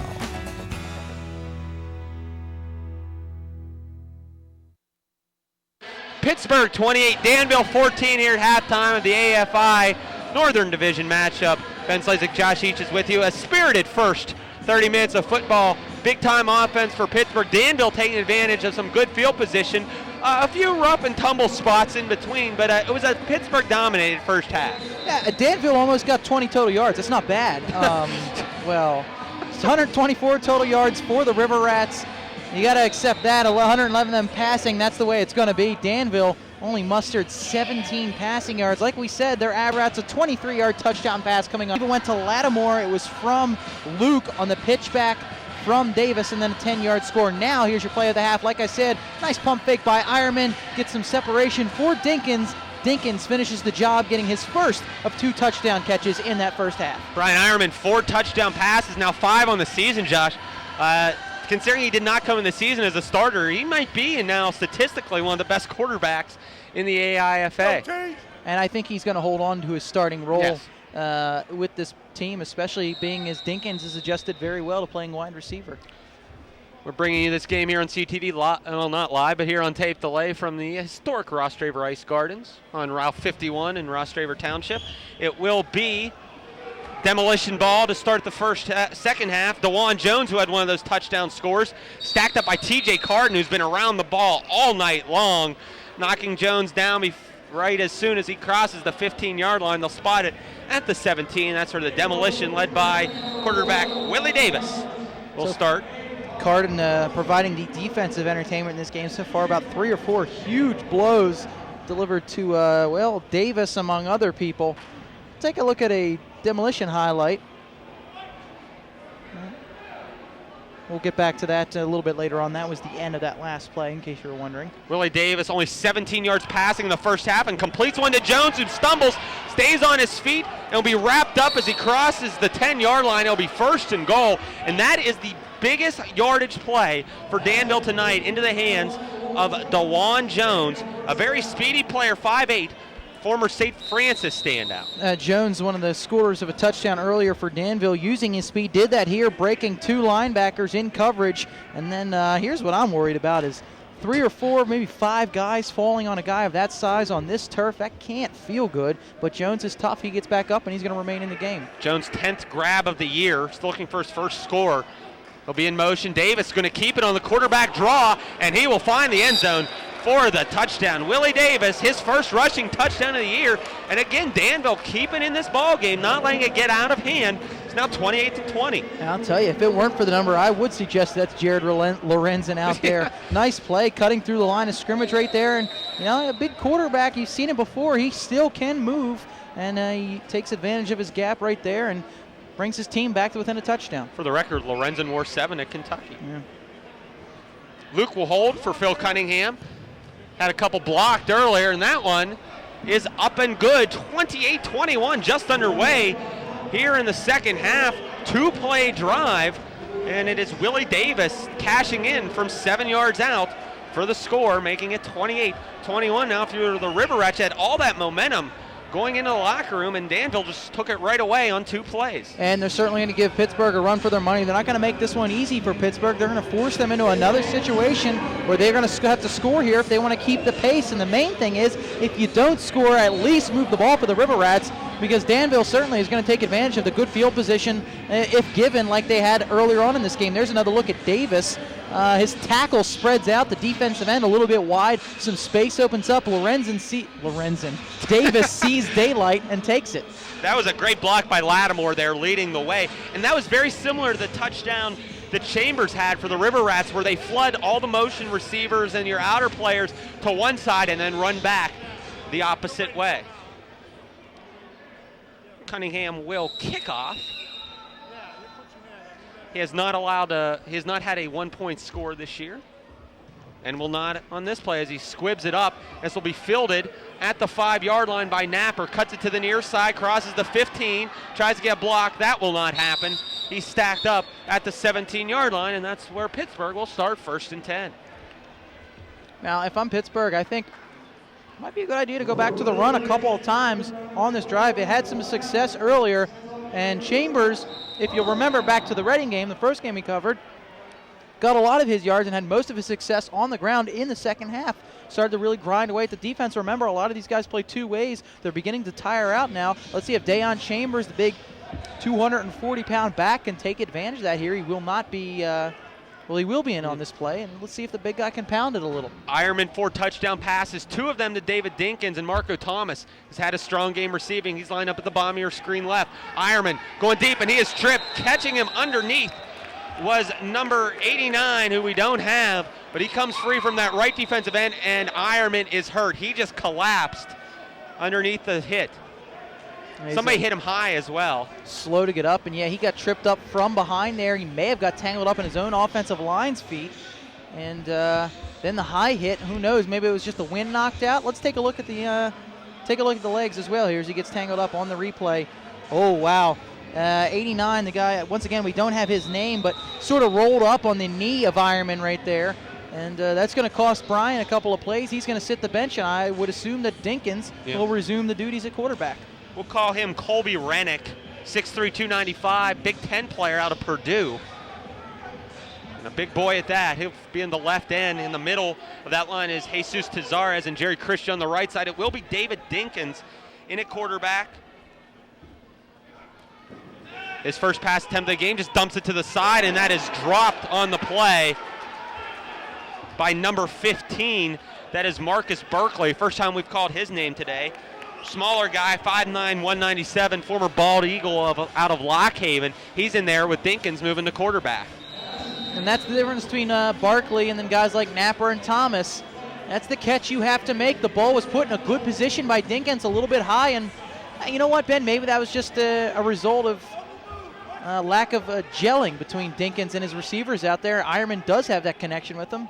Maybe Ironman would have put that somewhere where Barkley would have been able to come down with it. 3rd and 15 for the RiverRats. Dinkins does have this. He can scramble. He heaves it down the field. He's got a man down there. And unable to contort himself to make the catch was Marco Thomas. Down there in coverage was number 6, Terrence Dills, and number 3, Courtney Wells. And that is the first time Pittsburgh has not crossed midfield on one of their drives. Well, Ben, it's my firm belief that at this level of football, in this day and age, if a quarterback finds a wide receiver in single coverage, there is no reason that wide receiver shouldn't make the catch. And given the time Marco Thomas had to adjust and get in position to catch that football, I have to fault him for not coming down with that and the resulting incomplete pass. Dills had a little bit of size on him, 6'2", 190 out of Eastern Michigan against the 6-foot Marco Thomas. It'll be Abdul, this one 20, 50, 45, about 49 yards. He hit these in warm-ups. Ball skips to him and catches the scoreboard. That's a dead ball. He hit the Titantron dead on. And they will spot this at the spot of contact, which is the Pittsburgh 24. So Danville, who had only 20 yards of offense, Josh, has a chance to tie the game up. Yeah, and a nearly perfect kick by Abdul. I believe that one would have made it. If the scoreboard wasn't there, he may have had himself a long field goal. And instead, like you said, a great field position resulting for Demolition. And yeah, they're on the comeback trail right here. Look out if you're the RiverRats. You need to stop here, or all of a sudden you're in a tie ball game with a team that has no business keeping the pace with you. Dinkins 0-2 on that drive now on the year. He's 4 of 18, no touchdowns, 3 completions, 3 interceptions. Excuse me. Davis steps up, trying to find Luke down the field. That is well short of his intended target. Coverage on the play by Corey Oakes. It'll be 2nd and 10. 9:21 to go here in the third quarter. Danville looking to tie this game up. Take a look at the delivery here by Davis. He got a little tangled up from behind. No excuse for it, though, as that wasn't even in the vicinity of a wide receiver. So Davis's first pass falls incomplete, and he's going to have to do something. That's as much time as he's been getting all game. If you're going to give him time like that, he's going to have to find the mark because he hasn't had very much luck in the pocket so far. Davis finds Luke. That pass very low, and Oakes, along with Javon Bradley, unable to wrestle Luke down. He's a strong guy at 6 foot, 265 pounds, and he works his way near the 10-yard line, and it will be a first down for the Demolition. R.J. Luke, once again, out of Western Illinois, as we understand, the coach's son on this team. And let's take a look at it right there. There's a quick delivery by Davis. Once again, he had time, took advantage of it that time. And it takes 1, 2, I guess about 3 guys where they finally haul him down along the boards, and certainly he can use them to his advantage as he can kind of guide himself alongside of them as they are in play, as long as his foot doesn't step on that white sideline. Davis thin again, as it may be. First down, in trouble. He's just going to fire into the crowd. A great grab made by that young man. Hey, he ought to bid for that eBay spot for a roster spot on this RiverRats team. Maybe they'd be happy to have him on the opposite side, Marco Thomas. Watch this catch. Rob's got a great look at this on 3. Well, he lost the hat but protected the ball. That was the first good throw, I think, that Davis had where he stepped up and put some zip on the ball. He threw it away, but still the first good time that Davis had time to set. Him and Luke, former teammates at Western Illinois. I believe they're the Redbirds. Rob's down there yucking it up with them right now. Some scouts are on the phone right now. Davis, second goal, he's going to step up. He throws the lob, and a lot of contact down there, and a flag comes in near the quarterback. I think we might get a late hit as Davis was looking for Jermaine Woolfolk in the back of the end zone. So again, Davis has to deliver that ball while he's in motion. Hasn't been very effective with that so far in this game. And he took a late hit there, so this is going to march off some yardage in favor of the Demolition. Joe Val McKenzie will get called for roughing the passer. And what would have been a third down is now going to be first and goal at the 5.5-yard line. And Danville's been money from this situation. A rushing touchdown, a little gadget play. Yeah, this is the type of field position they've had success with, just like you said, Ben. I'd be interested to see what they use here, whether it be another gadget play. Maybe Davis will just take off again if the offensive line opens up some space for him. Well, they've had the short field all day and now finally capitalizing. And Wilby Davis gets a nice little trap block from Lattimore. And cutting underneath them was Javon Bradley. Nice fireman's carry takedown right there. And flags fly. That was more of a spine buster, Josh. Something to make Ahmed proud. And I think Pittsburgh got a little rambunctious. And it's going to be first and goal, half the distance. They're going to move it inside the 3. Let's see if we can see where the unsportsmanlike came in. I didn't see it, Ben, did you? No, unless somebody maybe did something after the hit. I don't think that is, because once again, celebration's encouraged. So it must have come out of our camera angle there. And more positive yardage for the Demolition. Pittsburgh's got to watch out. Their emotions could be playing them out of this game. The ball will be placed actually at the 2-yard line. 7 minutes to go, third quarter. Pittsburgh 28, Danville 21. And on this 7-point lead is Danville, who's been frankly outplayed the entire night, has a chance to knot it up. They're going to toss it. Henry Lattimore tries the left side. That will not happen. Coming in for the stop was number 54, Phil Tillman, the former Pitt Panther. And he'll lose about a yard on the play, second and goal. Let's watch Tillman on this play. He's going to be on the far side of your screen right there. Gets a good read on the play, and I'm going to credit that to playing Division I college football. First thing he's taught to do is watch the running back, sees a little shutter step to the left, knows he's going to want to keep an eye on him, and he was able there to mark him as soon as Lattimore got the toss. McKenzie also out there. 6:20 to go, second and goal. Ball placed now at the 3. They'll give it to Lattimore, tries the middle again. No sail. It was Tillman again. Carden came to help out. And nothing going on for Harry Lattimore. 6 foot, 248 out of Illinois State. They're the Redbirds. And it'll be third and goal. Now in this play, we'll see if Demolition abandons the run play. I don't know if you do. They've got about 1 yard on each of their first 2. One more would do it. This could be another keeper by Davis, and Lattimore is still in the backfield, so a whole mixed bag of plays could be called in this third down situation. Lattimore has a pair of touchdowns this year on the ground. Davis to throw toward the sideline, and he whips it past Luke. It's going to be fourth and goal. Obviously, the Demolition are going to go for it here to try to tie it up. But you got to remember, Ben, that was a live ball. Luke gave up on it after it hit the glass. He could have caught that off the rebound, and it'd have been a touchdown. Maybe just a little bit out of his grasp. If I were him, I would have seen that it was floating towards the glass, and I would have played it right off of there into my chest. Demolition was successful in an earlier fourth and goal from about the same spot, Josh. That's where they threw that little halfback option from Luke to Lattimore. And all the principals involved in that play are out here again with 5 minutes to go here in a quick-moving third quarter. Danville looking to tie this game up. They give it to Lattimore up the middle, keeps the legs going. And no signal yet. I think they got across. No, they are going to give the ball to Pittsburgh. I agree with you. I thought he got in. We should have an excellent look at that on replay. I'm hoping we can take a look at it, but a huge stop nonetheless for Pittsburgh. Here we go. Let's see if it breaks the plane. I thought Lattimore crossed. Right there. No, he's down, Josh. That's a good call. That's a good call. His knees are down. Referees were right on top of it. Pittsburgh will get the ball with the nose barely in front of the goal line. And they hold on to this 7-point lead, 28-21, at least momentarily, with 4:42 to go here in the third quarter. going to be tough field position for the RiverRats. They've had this about the third or fourth time they've started a drive. From there, we'll see how they handle it. And I personally didn't see if Ironman came off the bench or not, but I'm not sure who's going to be under center to start this drive.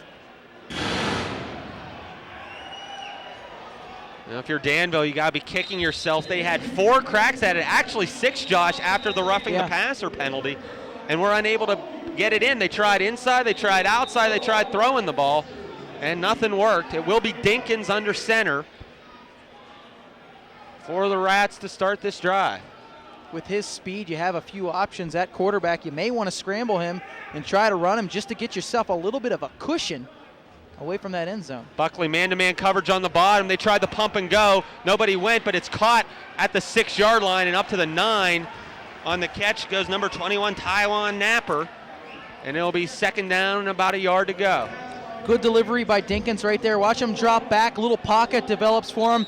He embraces it and finds Napper. Perfect pass, just a slight bit high. Napper accentuates the jump just a little bit much there, but nonetheless he comes down with it. And in wide open space, Demolition got to work on that. You're going to give somebody that much cushion. Why? When you have such good field position to work with defensively, why not try to make the big play and force Pittsburgh to keep fighting for it? Thomas loop motion, and they fake the option, and Dinkins goes wide open on the right side. He's gone.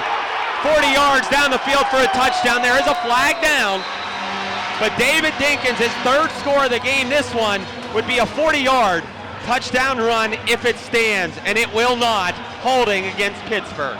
And, I could have sworn that he was down at the 25-yard line right there, but somehow he got away from the tacklers, made away. Impressive speed by Dinkins. Unfortunately, on the score sheet, it's not going to show up. That was a great fake on the dive to Chambers, and he got outside. I think they're going to get Buckley on the hold, number 15, around midfield in front of the Pittsburgh bench. Now, I'm going to show you what I meant about Dinkins. There. It was right there when that arm got on him. I could have sworn he was going to be down along the boards, but once again, arm tackles aren't going to get it done for a defense. You got to wrap him up and bring him down, especially with a guy that's got speed like that. Little break there for Danville as holding penalty is called, and the RiverRats got to start over. It's going to be second down. Actually, excuse me, first down. Shouldn't be first down. First down and 11. I think is what they're going to call it. Ball placed at the 10. 2 motion 4. David Dinkins takes his time, steps up, finds Marcus Buckley, who makes a man miss, crosses the 15, crosses the 20, and he picks up a Pittsburgh first down. Sometimes teams have trouble readjusting, keep their offense going after a penalty is called. Good job by Pittsburgh right there to not let it get the better of them. They kept their heads up and called a good play, executed, and they've got a first down, so they can forget about that negated touchdown, I should say, and they continue to move the ball with their offense. 2.5 to go. Pittsburgh led 28-14 at the half. Danville adds a quick score to start the third quarter and then denied after 6 plays inside the Pittsburgh 10. It's 28-21. And Deion Chambers pounds out a couple of tough yards. Sets up a 2nd and 8 with 2 minutes to go, and that's where we stand right now. Take a look at this one in replay. Chambers, the big guy, goes low, delivers just about as hard as a hit as the linebackers did on him, and that's what pushed the pile an extra yard or 2. Give Chambers 1, and that's what your power back is used in AIFA football for. 1 or 2 yards when you need them. Just maybe a little bit of a break for the rest of your offense right there. Yeah. Spell them with Chambers running the ball. Chambers averages about 3.5 yards a carry, which is pretty good in the indoor game. Out of the gun for Dinkins. First time we've seen this tonight. He'll motion Thomas and Napper on the left side. Plenty of time for Dinkins. He throws it deep. Wide open is the wrong number 11. That is Mike Terrell, and he is tackled at the 10-yard line. A little miscommunication between Dinkins and Thomas. Thomas ran a post. Dinkins threw the corner, and it will be Danville ball, the first interception and turnover of the game for the RiverRats. Well, if the RiverRats didn't feel the Demolition breathing down their neck on the last drive, they certainly will here as the Demolition are going to get a second opportunity to tie. That's why Dinkins has fallen out of the starting lineup. Learn the playbook a little bit better. You got to know where your guys are going. I'm not going to put it all on Dinkins. Maybe Marco Thomas ran the wrong route, but certainly based on how open he was, the post may have been the better option on that play. 4th pick of the year for Dinkins, the former Morehead State star. And those are, of course, according to the stats we received. So if any of the players are watching, and I'm not exact, do not shoot the messenger. Davis to throw over the middle of the field, and it's going to be incomplete. He got tied a up little bit tangled up there was DeJuan Jones and Eugene Padgett, and Pittsburgh catches a break there with a minute to go. It'll be 2nd and 10. Nothing dirty about this play. Take a look. Padgett and Jones just get tangled up with one another. Their feet cross, and that's why Jones goes down. Padgett could have gotten to that ball in time, but he didn't quite make it, and so the interception does not count. As we're joined up here by former CUTV star Thea Kalsovic has come to say hi to us. With 35 seconds to go here in the third quarter. Davis, plenty of time, but nobody's open. He's just going to throw it down the field, and the closest man to it was Reggie Blanchard for the RiverRats as he was tied up with Woolfolk. Josh, that's the most time he's had all day to throw the ball, and nobody was more than 10 yards away from him. And again, I'm going to fault the receiver rather than the quarterback. Woolfolk out there, it doesn't seem like he knows what he's doing on the playing field. Had he run the right route, he had the entire field to work with all the way into the RiverRat end zone. He just broke his route off. That's why Davis gives him a point downfield, tells him to go. Woolfolk still doesn't know what he's doing, and that was very nearly a RiverRat interception. As a result, I think that's why Woolfolk's playing in this league, is because he has absolutely no idea what he's doing on the football field. Well, after a tough first half, Danville has come alive here in the third quarter, and they trail Pittsburgh 28-21. Fourth quarter on its way. AIFA football here on CUTV.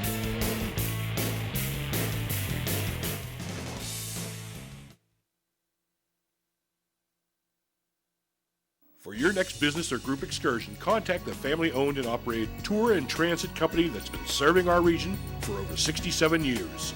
Edenfield Stages is committed to providing a safe and friendly travel experience for our guests. Our comfortable coaches and courteous skilled drivers can take you to any of today's popular destinations. Call for your free travel brochure and let us schedule a coach or help with planning your next event. Call Edenfield Stages at 1-800-245-8600. As the new semester dawns, it dawns on you you'll need textbooks. Well, yeah, unfortunately, you are not alone. But this is college. There are no lines in college. College is for thinking. You realize eFollett, the world's largest provider of new and used college textbooks, is standing by, just waiting to take your order and deliver it to your door. People, get out of line. eFollett.com. New and used college textbooks. Fourth quarter set to begin with Pittsburgh up 28-21 as we have a couple promotions going out on the field. We have a couple minutes. RiverRats really struggled in that first 15 minutes. Ben Slazik, Josh Eaches with you. We're going to take a look at some of the last scores here for Danville. And their big quarterback, Willie Davis, who was quite frankly awful the first two quarters of this game, stepped up his play and used that big 265-pound frame to help himself out here in the third. And Davis, on the last couple of drives, seems like he's really been getting his act together. Whoa, is that the electric wombat? What is that? And lost a shoe. Davis is... I've seen McGuire do that. That's scary. Why is there a baseball glove on the field? You're not going to catch a football with a baseball glove. Anyway, back to Davis. He seems like he's gotten his head under a little bit more in the last few minutes of play here, especially in that third quarter. He's now leading his team. He's directing some traffic. He's taken off when he needs to. And his line has given him a little bit more protection than they did in that first half. And if the RiverRats don't watch out, certainly the Demolition, only one score out, can tie this thing up. And remember, they got the only score of this second half so far. Is that Wagner? As the RiverRats scored 28, going in the whole first half, nothing to start the second half. Again, I still call that the electric wombat. I've never seen Wagner move that. Of Merton Hanks used to do that celebration. Yes, nicely done with Merton Hank. And we talked a little bit about some of the subtle differences. Well, obviously the indoor game and some of the rules change, but the fact that the league encourages the players to kind of be different. Not in the XFL, let's be too crazy and stupid different, but really bring some of the more fun back to the football game and the family atmosphere and whatnot. And there's a really nice crowd here at Ross Traver tonight, and they're appreciating a pretty good game out on the field. And Pittsburgh needs to step up their game if they want to hold on to the 7-point lead as we begin the fourth quarter. And this is what really hurt Pittsburgh, this interception by Dinkins. And Dinkins, what maybe a few plays back hurting them even more than this interception is the fact that Brian Ironman's knee was rolled up upon by the defensive line of, I don't remember the exact player that did it. I think it might have been Larry Moore. But he's not in the game anymore, and Ironman was running this offense for the first half and doing it quite well ever since. Dinkins has been back under center, and things aren't going as planned. Davis scrambles on third down. He fires it in to the Pittsburgh bench. Now a fourth down situation, and Danville had a little bit of momentum, and now they're going to have to attempt a very long field goal here, and Pittsburgh should be able to get the ball back with decent position. This is a very similar position to when David Abdul attempted a field goal a few drives back, and he hit the scoreboard squaw in the middle, and we'll see if Cunningham, the kicker for Danville, fares any better than Abdul did. It's so hard. Unless he kicks it over it, he's basically right in your line of sight, and the scoreboard's going to be an abstraction. Yeah, hashes are only a couple yards apart, and the scoreboard much wider than the hash marks. This one from the right hash for Cunningham. We'll try to play the draw here, and it's going to be fielded on the run at the 5 by Napper. 10, 15, gets a nice block, cuts across the 20, 25, is smashed into the yard marker, and then Cunningham takes a piece at him. See where they mark him. Either way, it's going to be good field position at the 19-yard line for the RiverRats, and there you go, Josh. That long return, one of those differences, do all the difference here. I got to say that this one kind of scared me a little bit here. You saw Napper running along the wall. You had a lot of guys running full speed exactly laterally to Napper. I thought he was about to get destroyed in those boards. Unfortunately, or fortunately for him, he did not get the worst of that contact, and I thought that was a little bit of a late hit by the kicker Cunningham.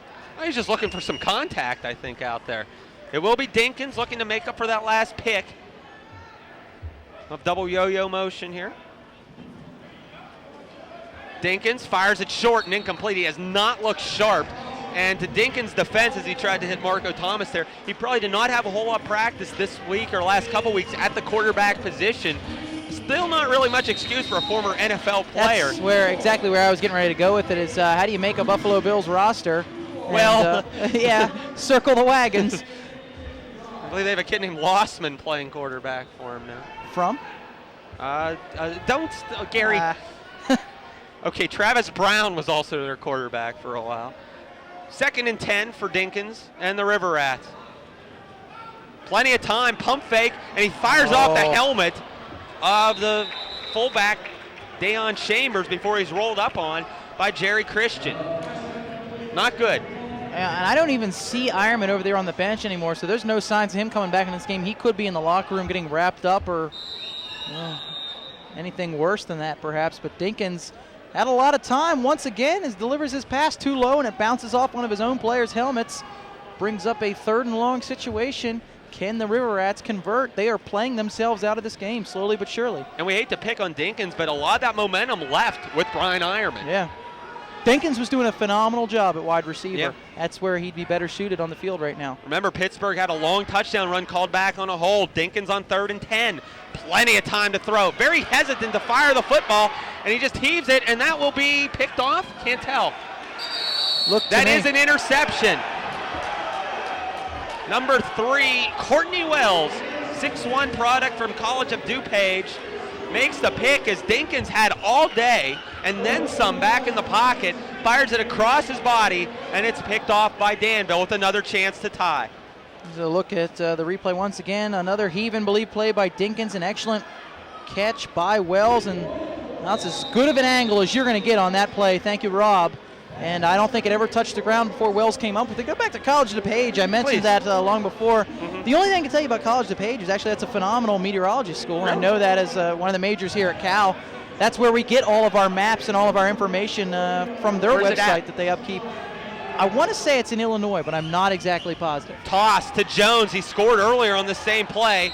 Won't get that much this time, but still a solid chunk of yard to the 14. Actually, they'll mark him at the 12. It's going to be 2nd down and about 4. Illinois. Another look at that replay. Again, a good look. I don't think it ever touched the ground. I think it held up on the wall right there, and Wells reeled it in before it did touch the ground. So a good call by the officials. Danville's 3rd chance to tie this thing up now. 2nd down and 4. Clock winding. 11:20 to go here in the 4th quarter. Pittsburgh 28, Danville 21. Ben Slazik, Josh Each is with you from Ross Traver Township as we bring you AIFA football, and Willie Davis on the keeper. gets his legs chugging over the 15 to the 17, and it will be a demolition first down. Good job by Davis once again to keep it himself. Like I said, seems like he's got his feet back under him in the second half, guiding the quarterback position much better than he did in the first half, playing with a little bit more intelligence, as a quarterback should, unlike that first half performance from Mr. Davis. And now he's using his size to his advantage on a lot of these plays. He's going to throw, stiff arms his man and throws away, but he saved a sack, as in his face was number 54, Phil Tillman, who's been back there a lot of the game. You basically telegraphed that one, Ben. When are you going to see a quarterback use a stiff arm? He's using his size and strength to his advantage. As you said, Tillman gets back there. That's the third time he's been in the backfield today, so it's not like Davis isn't familiar with him. Saw him coming and pushed him away, able to at least avert the sack and get an incomplete pass instead. Tillman came right up the middle, just blew by the center, Jesus Terrazas, former Illinois State Redbird. 2nd and 10, ball marked at the 17. 10 minutes now left to go here in the football game. And they try a swing screen. Is that a backward pass? Yes, it is. That's a fumble.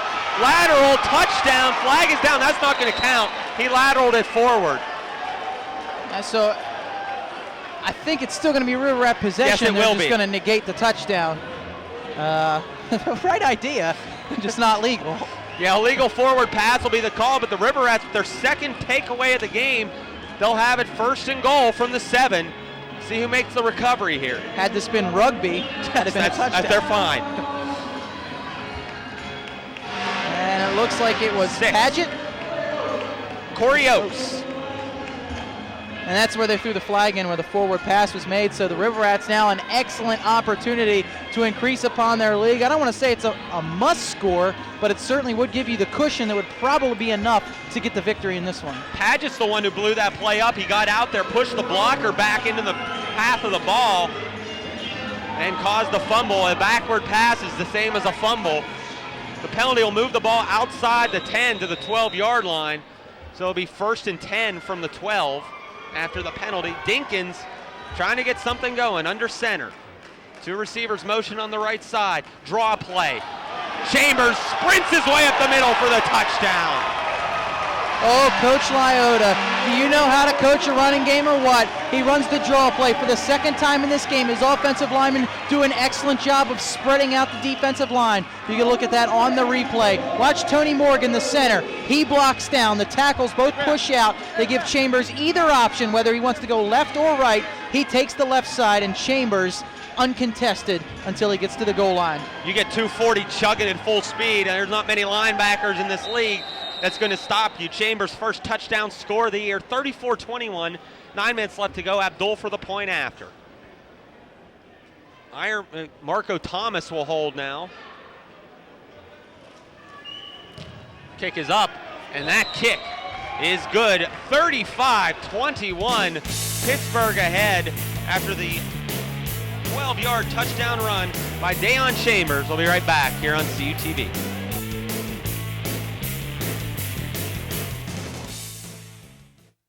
Loggerheads, the area's best in casual dining and entertainment. Loggerheads features cold drinks of every variety and a complete lineup of salads, sandwiches, gourmet pizzas, and nightly dinner specials. Loggerheads also offers daily food and drink specials, coffee, and dessert items. Or try our Sunday breakfast buffet available until 2 p.m.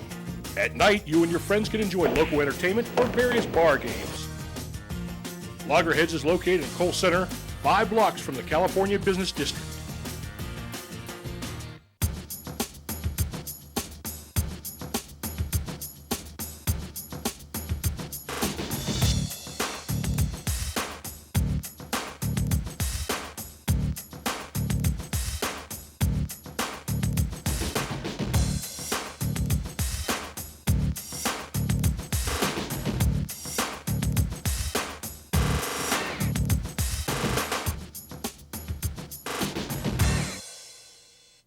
What would be an indoor game of any kind without Cotton Eye Joe playing? As you take a look at Murph's Pub here in the Ross Draver Ice Garden. RiverRats and their fans have something to cheer about, taking a 2-touchdown lead over Danville, 35-21. Ben Slazek, Josh Each is with you. Pittsburgh looks like they weathered the storm. A couple turnovers, some poor quarterback play, but a big 12-yard touchdown run by Chambers, giving them this 2 TD buffer. Yeah, and the RiverRats look like they might be cruising along now to their first ever franchise victory, but this isn't where it should end. They want to build off of this game, and I think the biggest positive to take from is that you do it without, well, maybe your quarterback for the season, Brian Ironman, and your star player, Garvin Graves. Almost our first uno of the game, and a huge block as bringing the ball out and stacked up is number 25, Carlos Lattimore, the former Fighting Illini star. As Abdul drilled it, there was a good block, and contact brings the crowd to its feet. It'll be 1st and 10 for the Demolition at their 12-yard line.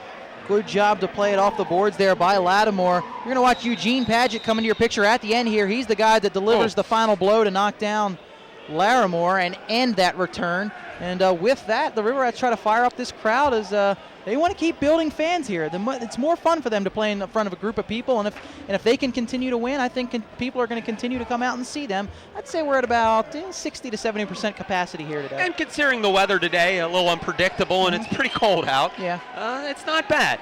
And as you said earlier, winning will breed attendance. Davis on 1st and 10.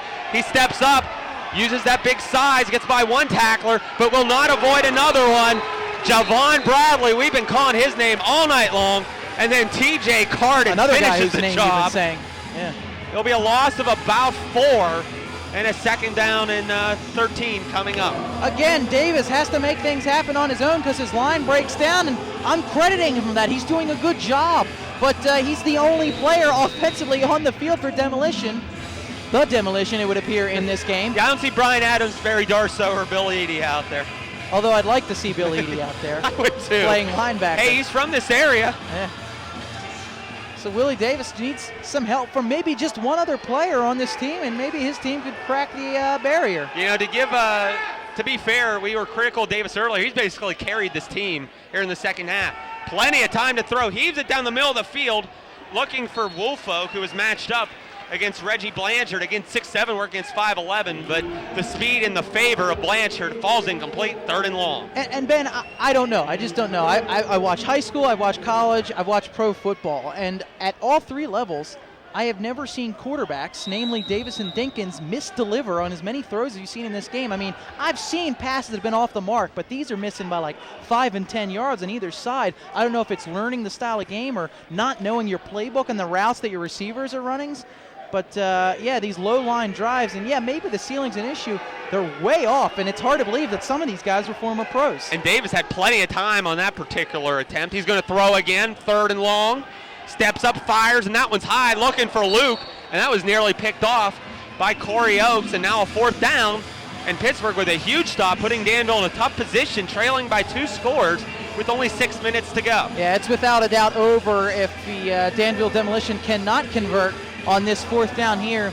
They got 13 yards to go, and they don't really seem to have a lot of options as far as routes go, because the only thing I've seen them run all game is the go route deep down the field.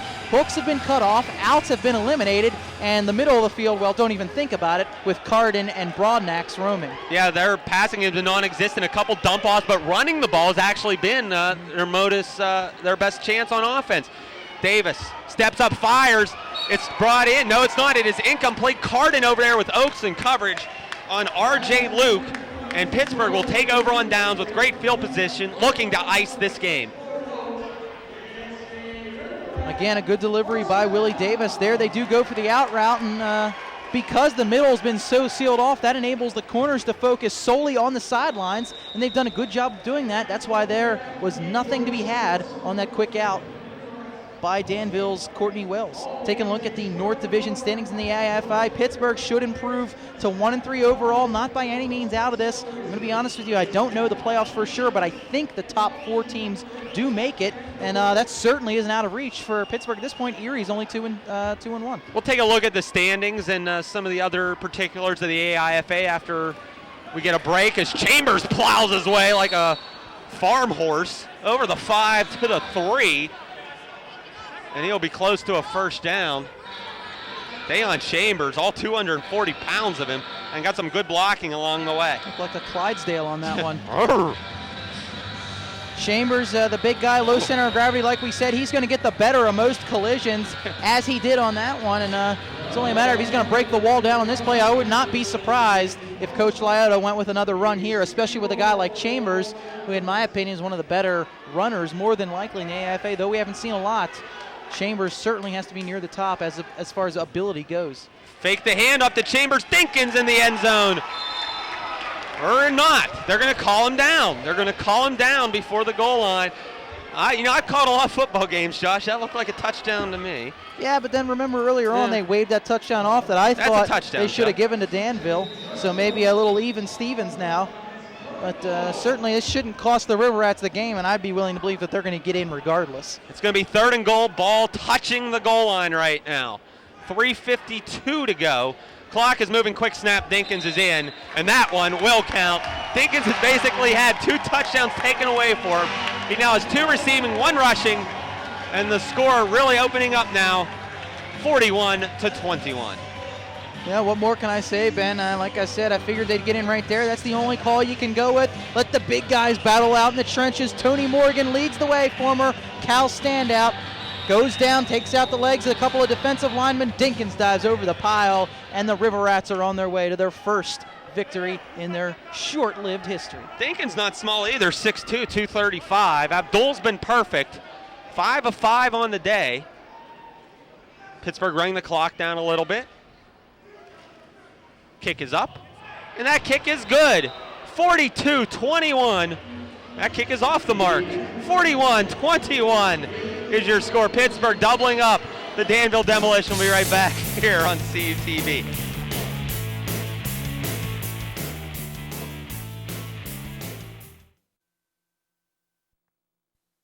To clarify, that last extra point by Abdul was no good. I'm getting up there in age. Pittsburgh 41, Danville 21. 3 minutes left on the clock. The RiverRats 3 minutes away from their first ever franchise victory. Ben Slazek, Josh Each is with you here in Ross Draver Township. Pittsburgh having a solid 4th quarter after a sluggish 3rd and have kind of cemented themselves in this football game. Kick will be taken. DeJuan Jones! Oh. That's the first time I've ever lost my composure on the air, and I apologize, but that was the best hit I've ever seen in person. That was Marcus Buckley, number 15. Oh my, I hope we have that on tape. I wish we had sound with the replay. Just watch. No need to commentate over this. Oh. I don't think that was it. That was away from our camera. It was a block is what was the big hit. Buckley's actually a little shaken up on the play. It will be Demolition ball, 1st and 10 from their own 14, down 21 with 2.5 to go. Davis has to find the end zone, and he just completely misses receiver and finds Reggie Blanchard, who makes the pick inside the 10, and the RiverRats are now on their way. Now, I'm going to apologize for what I'm going to say ahead of time, but Jermaine Woolfolk's an idiot. I haven't seen him make one good decision on the field all day. Again, look how big you are. How are you going to lose that battle to a corner who you have 8 inches over? He jumped over Woolfolk to make the interception. Here's a look at the remaining schedule, and this will be a back-to-back, a home-and-home situation, as later this week the Danville Demolition will host the RiverRats. Pittsburgh will then go to Johnstown on the 17th, and a couple games back here at the Ice Gardens where CUTV will be. And hopefully everybody can join us. You take a look at some of the... They'll be here. Yes, they will be. Some of the RiverRat cheerleaders, their dance squad, their core. 2 minutes now to go. Dinkins has done a competent job in the quarterback in relief of Brian Eierman, who, for the RiverRats' long-term success, hopefully is going to be all right after having his ankle kind of rolled up on, and that catch is made by Thomas, number 11. Marco Thomas had a strong start to this game, Josh. Actually, my mistake, that was Napper. But back to Thomas, he had an outstanding start to this game, kind of disappeared once Eierman got hurt. But the receiving game has been strong for the RiverRats to complement what Chambers has done on the ground. Yeah, I mentioned this earlier on, Ben, that a positive certainly can be taken out of it, that Garvin Graves isn't playing in this game. You find that you have other guys out there with the ability to make some big plays for you at the wide receiver position, namely Marco Thomas and Tywan Napper. Yeah, we heard their name called a few times in that game against Reading, but sort of overshadowed by Garvin Graves. Now, when you put him back into this lineup, and let's only hope that Ironman's going to be throwing them the ball, he's got 3 big-time targets that he can distribute the ball to. Four really, if you count Dinkins in as a quarterback, That's as a true, wide yeah. receiver, and that's a great dilemma if you're a coach. Yeah. To have one extra receiver. And it's very easy to run 4 wide receivers in arena football. They'd certainly use all of them. Dinkins to throw, still on his feet as he was hit, and he completes the pass to Napper. Takes an extra little shot. Good coverage on the play by number 85, Greg Weir, 5'8", 200 pounds out of Culver, Stockton. And a good play by Dinkins right there. He should have been down, kept his balance over, and was able to deliver the pass. And the big thing about that is that he keeps the clock moving. Yeah. And just try to tick this one off, and the River Rats are going to get out of here with a win. There he is. There's a pump fake. And he was halfway down when he got rid of that ball. He completed it to Napper, is that right? Yeah. Yeah, and Napper comes back to him, which is also what you teach the wide receiver. When your quarterback's in trouble, run back to the ball, make it a little bit easier for him to deliver it to you. And both things happened there. And they're going to stop it for the 1-minute warning here. It's actually 2nd and 7. That was a first down on the previous play to Napper, and that was 2nd down. So it will be 2nd and 7. So we're in the final minute. We want to thank everybody here at the Ice Gardens for some great hospitality. Our 2nd time here. We'll have a couple more games. Remember, you can check out all the things concerning the River Rats on the World Wide Web at www.pittsburghriverrats.com and the AIFA website as well, AIFAProFootball.com. And certainly want to thank all of our crew here today, mainly John Ween and Rob McCarney, showing some true dedication and coming out to support our CUTV crew here, and after they were at the hockey game earlier today up at Mellon Arena. Go Pens, taking out the Flyer. Sorry, Josh, not your year. It's about time. Dinkins to throw on 2nd and 7. Remember, the clock will stop on an incompletion. Finds on the comeback route. It's picked off as Napper had to go through his hands off the boards, and then intercepted by Courtney Wells. Bad break for Dinkins. That's going to show up as a negative in his stat column. Not really his fault. Napper lost it off the boards, and it fell into the hands of Wells. And the College DuPage is repping once again here today. But this one is all but over. We'll see if Davis and his offense can maybe get into the end zone one more time before this thing's all said and done. I want to thank the rest of our crew as well. Our other cameramen, Paul Danilo, John Couture, class of 05, standing about 10 feet to my right. In the truck, Andrea Cutter on graphics, Kevin Wagner on replay, Gary Smith, our director, and we want to say a special hello and welcome back to our good friend Thea Kalsovic, class of 06, back and visiting some friends. 30 seconds to go. Smith towards the corner of the end zone. He's got a man, and missing the ball is number 25, Carlos Latimer. He kind of misjudged the ball. Coverage on the play applied by number 1, Eugene Padgett.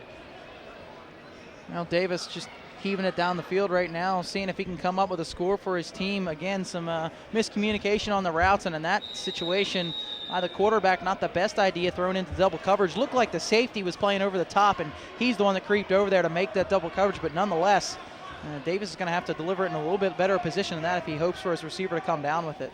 25 seconds left, flags down. False start against the offense. Receivers ahead of the snap count. 24 seconds now on the first half clock. Second half clock. Still working off the ring rust, Gary. And, well, this only prolongs the agony if you're the Demolition. Maybe you just want to complete a couple of here and get this thing over with. For the River Rats, however, bring it hard. Keep this momentum and see if you can carry it over into the next couple of games. And now you've got a win to build on. Keep it going from here. Davis over the middle, and a big hit as the ball goes through Jones' hand. He's met by his numerical counterpart, Eugene Padgett, who has developed himself, at least today, into one of the biggest hitters on the team. And it will fall short, and it's going to be 4th down. We're going to take a look at our CTV play of the game as the River Rats are 22 seconds away from their first win. This was the Chambers Deion run. Chambers touchdown. Once again, I said that was beautiful blocking scheme drawn up by head coach Shawn Liotta. We know he knows how to coach the run. Had Tony Morgan block down. His offensive linemen spread out the ends. Gave Deion Chambers 2 options. He took the left and made it happen. You saw Tony Morgan, the very angry-looking person to the left of Coach Liotta. And that pass nearly picked off. And he's got to be the sickest man alive, Gary. Number 7, Javon Bradley, dropped the ball. And now it'll be 4th down with 16 seconds left to go. I think certainly it'll be a lot easier to swallow, as it certainly isn't going to have any implications on the final score of this ball game. 4th and long. Let's see how far Willie Davis can throw it. I would hope that he can throw it the length of this field.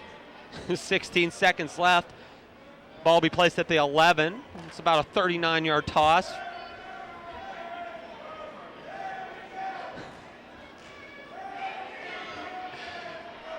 Spring break right around the corner here in California University. Davis throws it down the field, and it is nearly picked off by Padgett, who had a good beat on the ball, but the RiverRats, with 9 seconds left, will take a knee and end this game. And again, we have no word on what happened to Brian Ironman, but he certainly wasn't able to finish this game for the RiverRats. David Dinkins did a good job in relief, however, and he's got to play better though if he's going to be their starting quarterback in some of these better teams. I mean, what I saw in the first game against Reading, the offense can work with him in the lineup, but it's going to come down to his decision-making, and if he can just start to click with the other players on the field, if he is going to be the quarterback of this team, which was the original intention as he signed as the franchise player. Instead, Ironman has taken his role, and Dinkins has embraced himself as a wide receiver, which seemed to work a little bit better. But remember, the caliber of the opponent, the difference between Reading and Danville. Well, the two teams will meet 4 days from now, March 9th. That could be 2 quick wins for the RiverRats. Really could get the ball rolling for them. 9 seconds left. Substitutions in for each team, and Dinkins going to throw the ball towards the middle of the end zone, and it is nearly picked off. We're going to have one more play with 4 seconds left. Looking down the field for number 15, Buckley.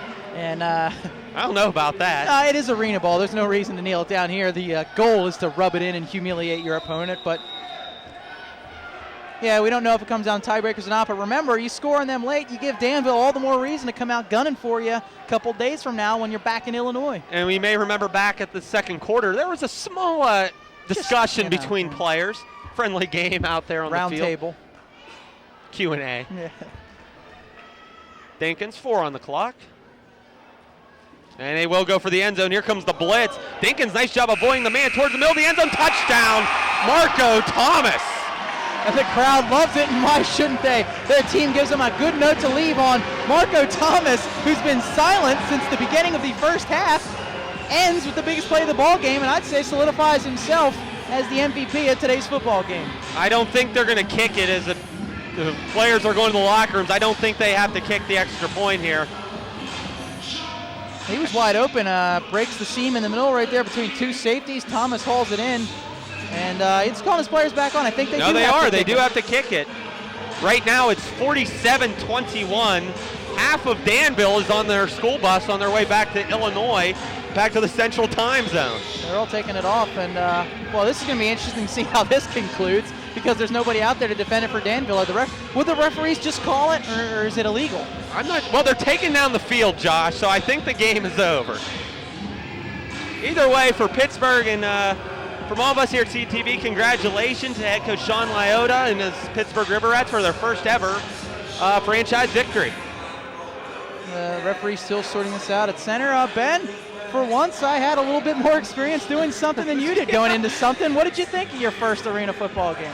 Well, I remember back in 1987, Josh, a team called the Pittsburgh Gladiators were one of 4 teams in a fledgling arena football league. Since then, the AFL has developed into a real major league in pro sports, and a couple lower-level leagues such as the National League and this American League, Arena League 2, have taken off, and the Pittsburgh RiverRats have really found a home here in the Mon Valley, playing in front of a nice crowd, and they've got some good athletes on their team. They've got some star power, and they have now their first win of the year. Yeah, like you said, this is sort of a feeder league, much like the AHL is for the NHL, something like that. A lot of these guys are going to use this as a stepping stone towards the AFL, and based on what we've seen here today, there's a couple of guys on this RiverRat football team that could make it to the big leagues eventually. Impressive game here. Pittsburgh 47, Danville 21. We'll be back here in a couple weeks to bring you a couple games after a 2-game road trip by the RiverRats. 47-21 Pittsburgh over Danville. It's a great night here from the Ross Draver Ice Gardens. Thank all of you for tuning in here as we bring you the best in local sports action in the Mon Valley. For all of us here at CUTV, for Josh Eaches, my name's Ben Slazak. Good night, God bless. Pittsburgh 47, Danville 21. See you next time right here on CUTV. Good night, everybody.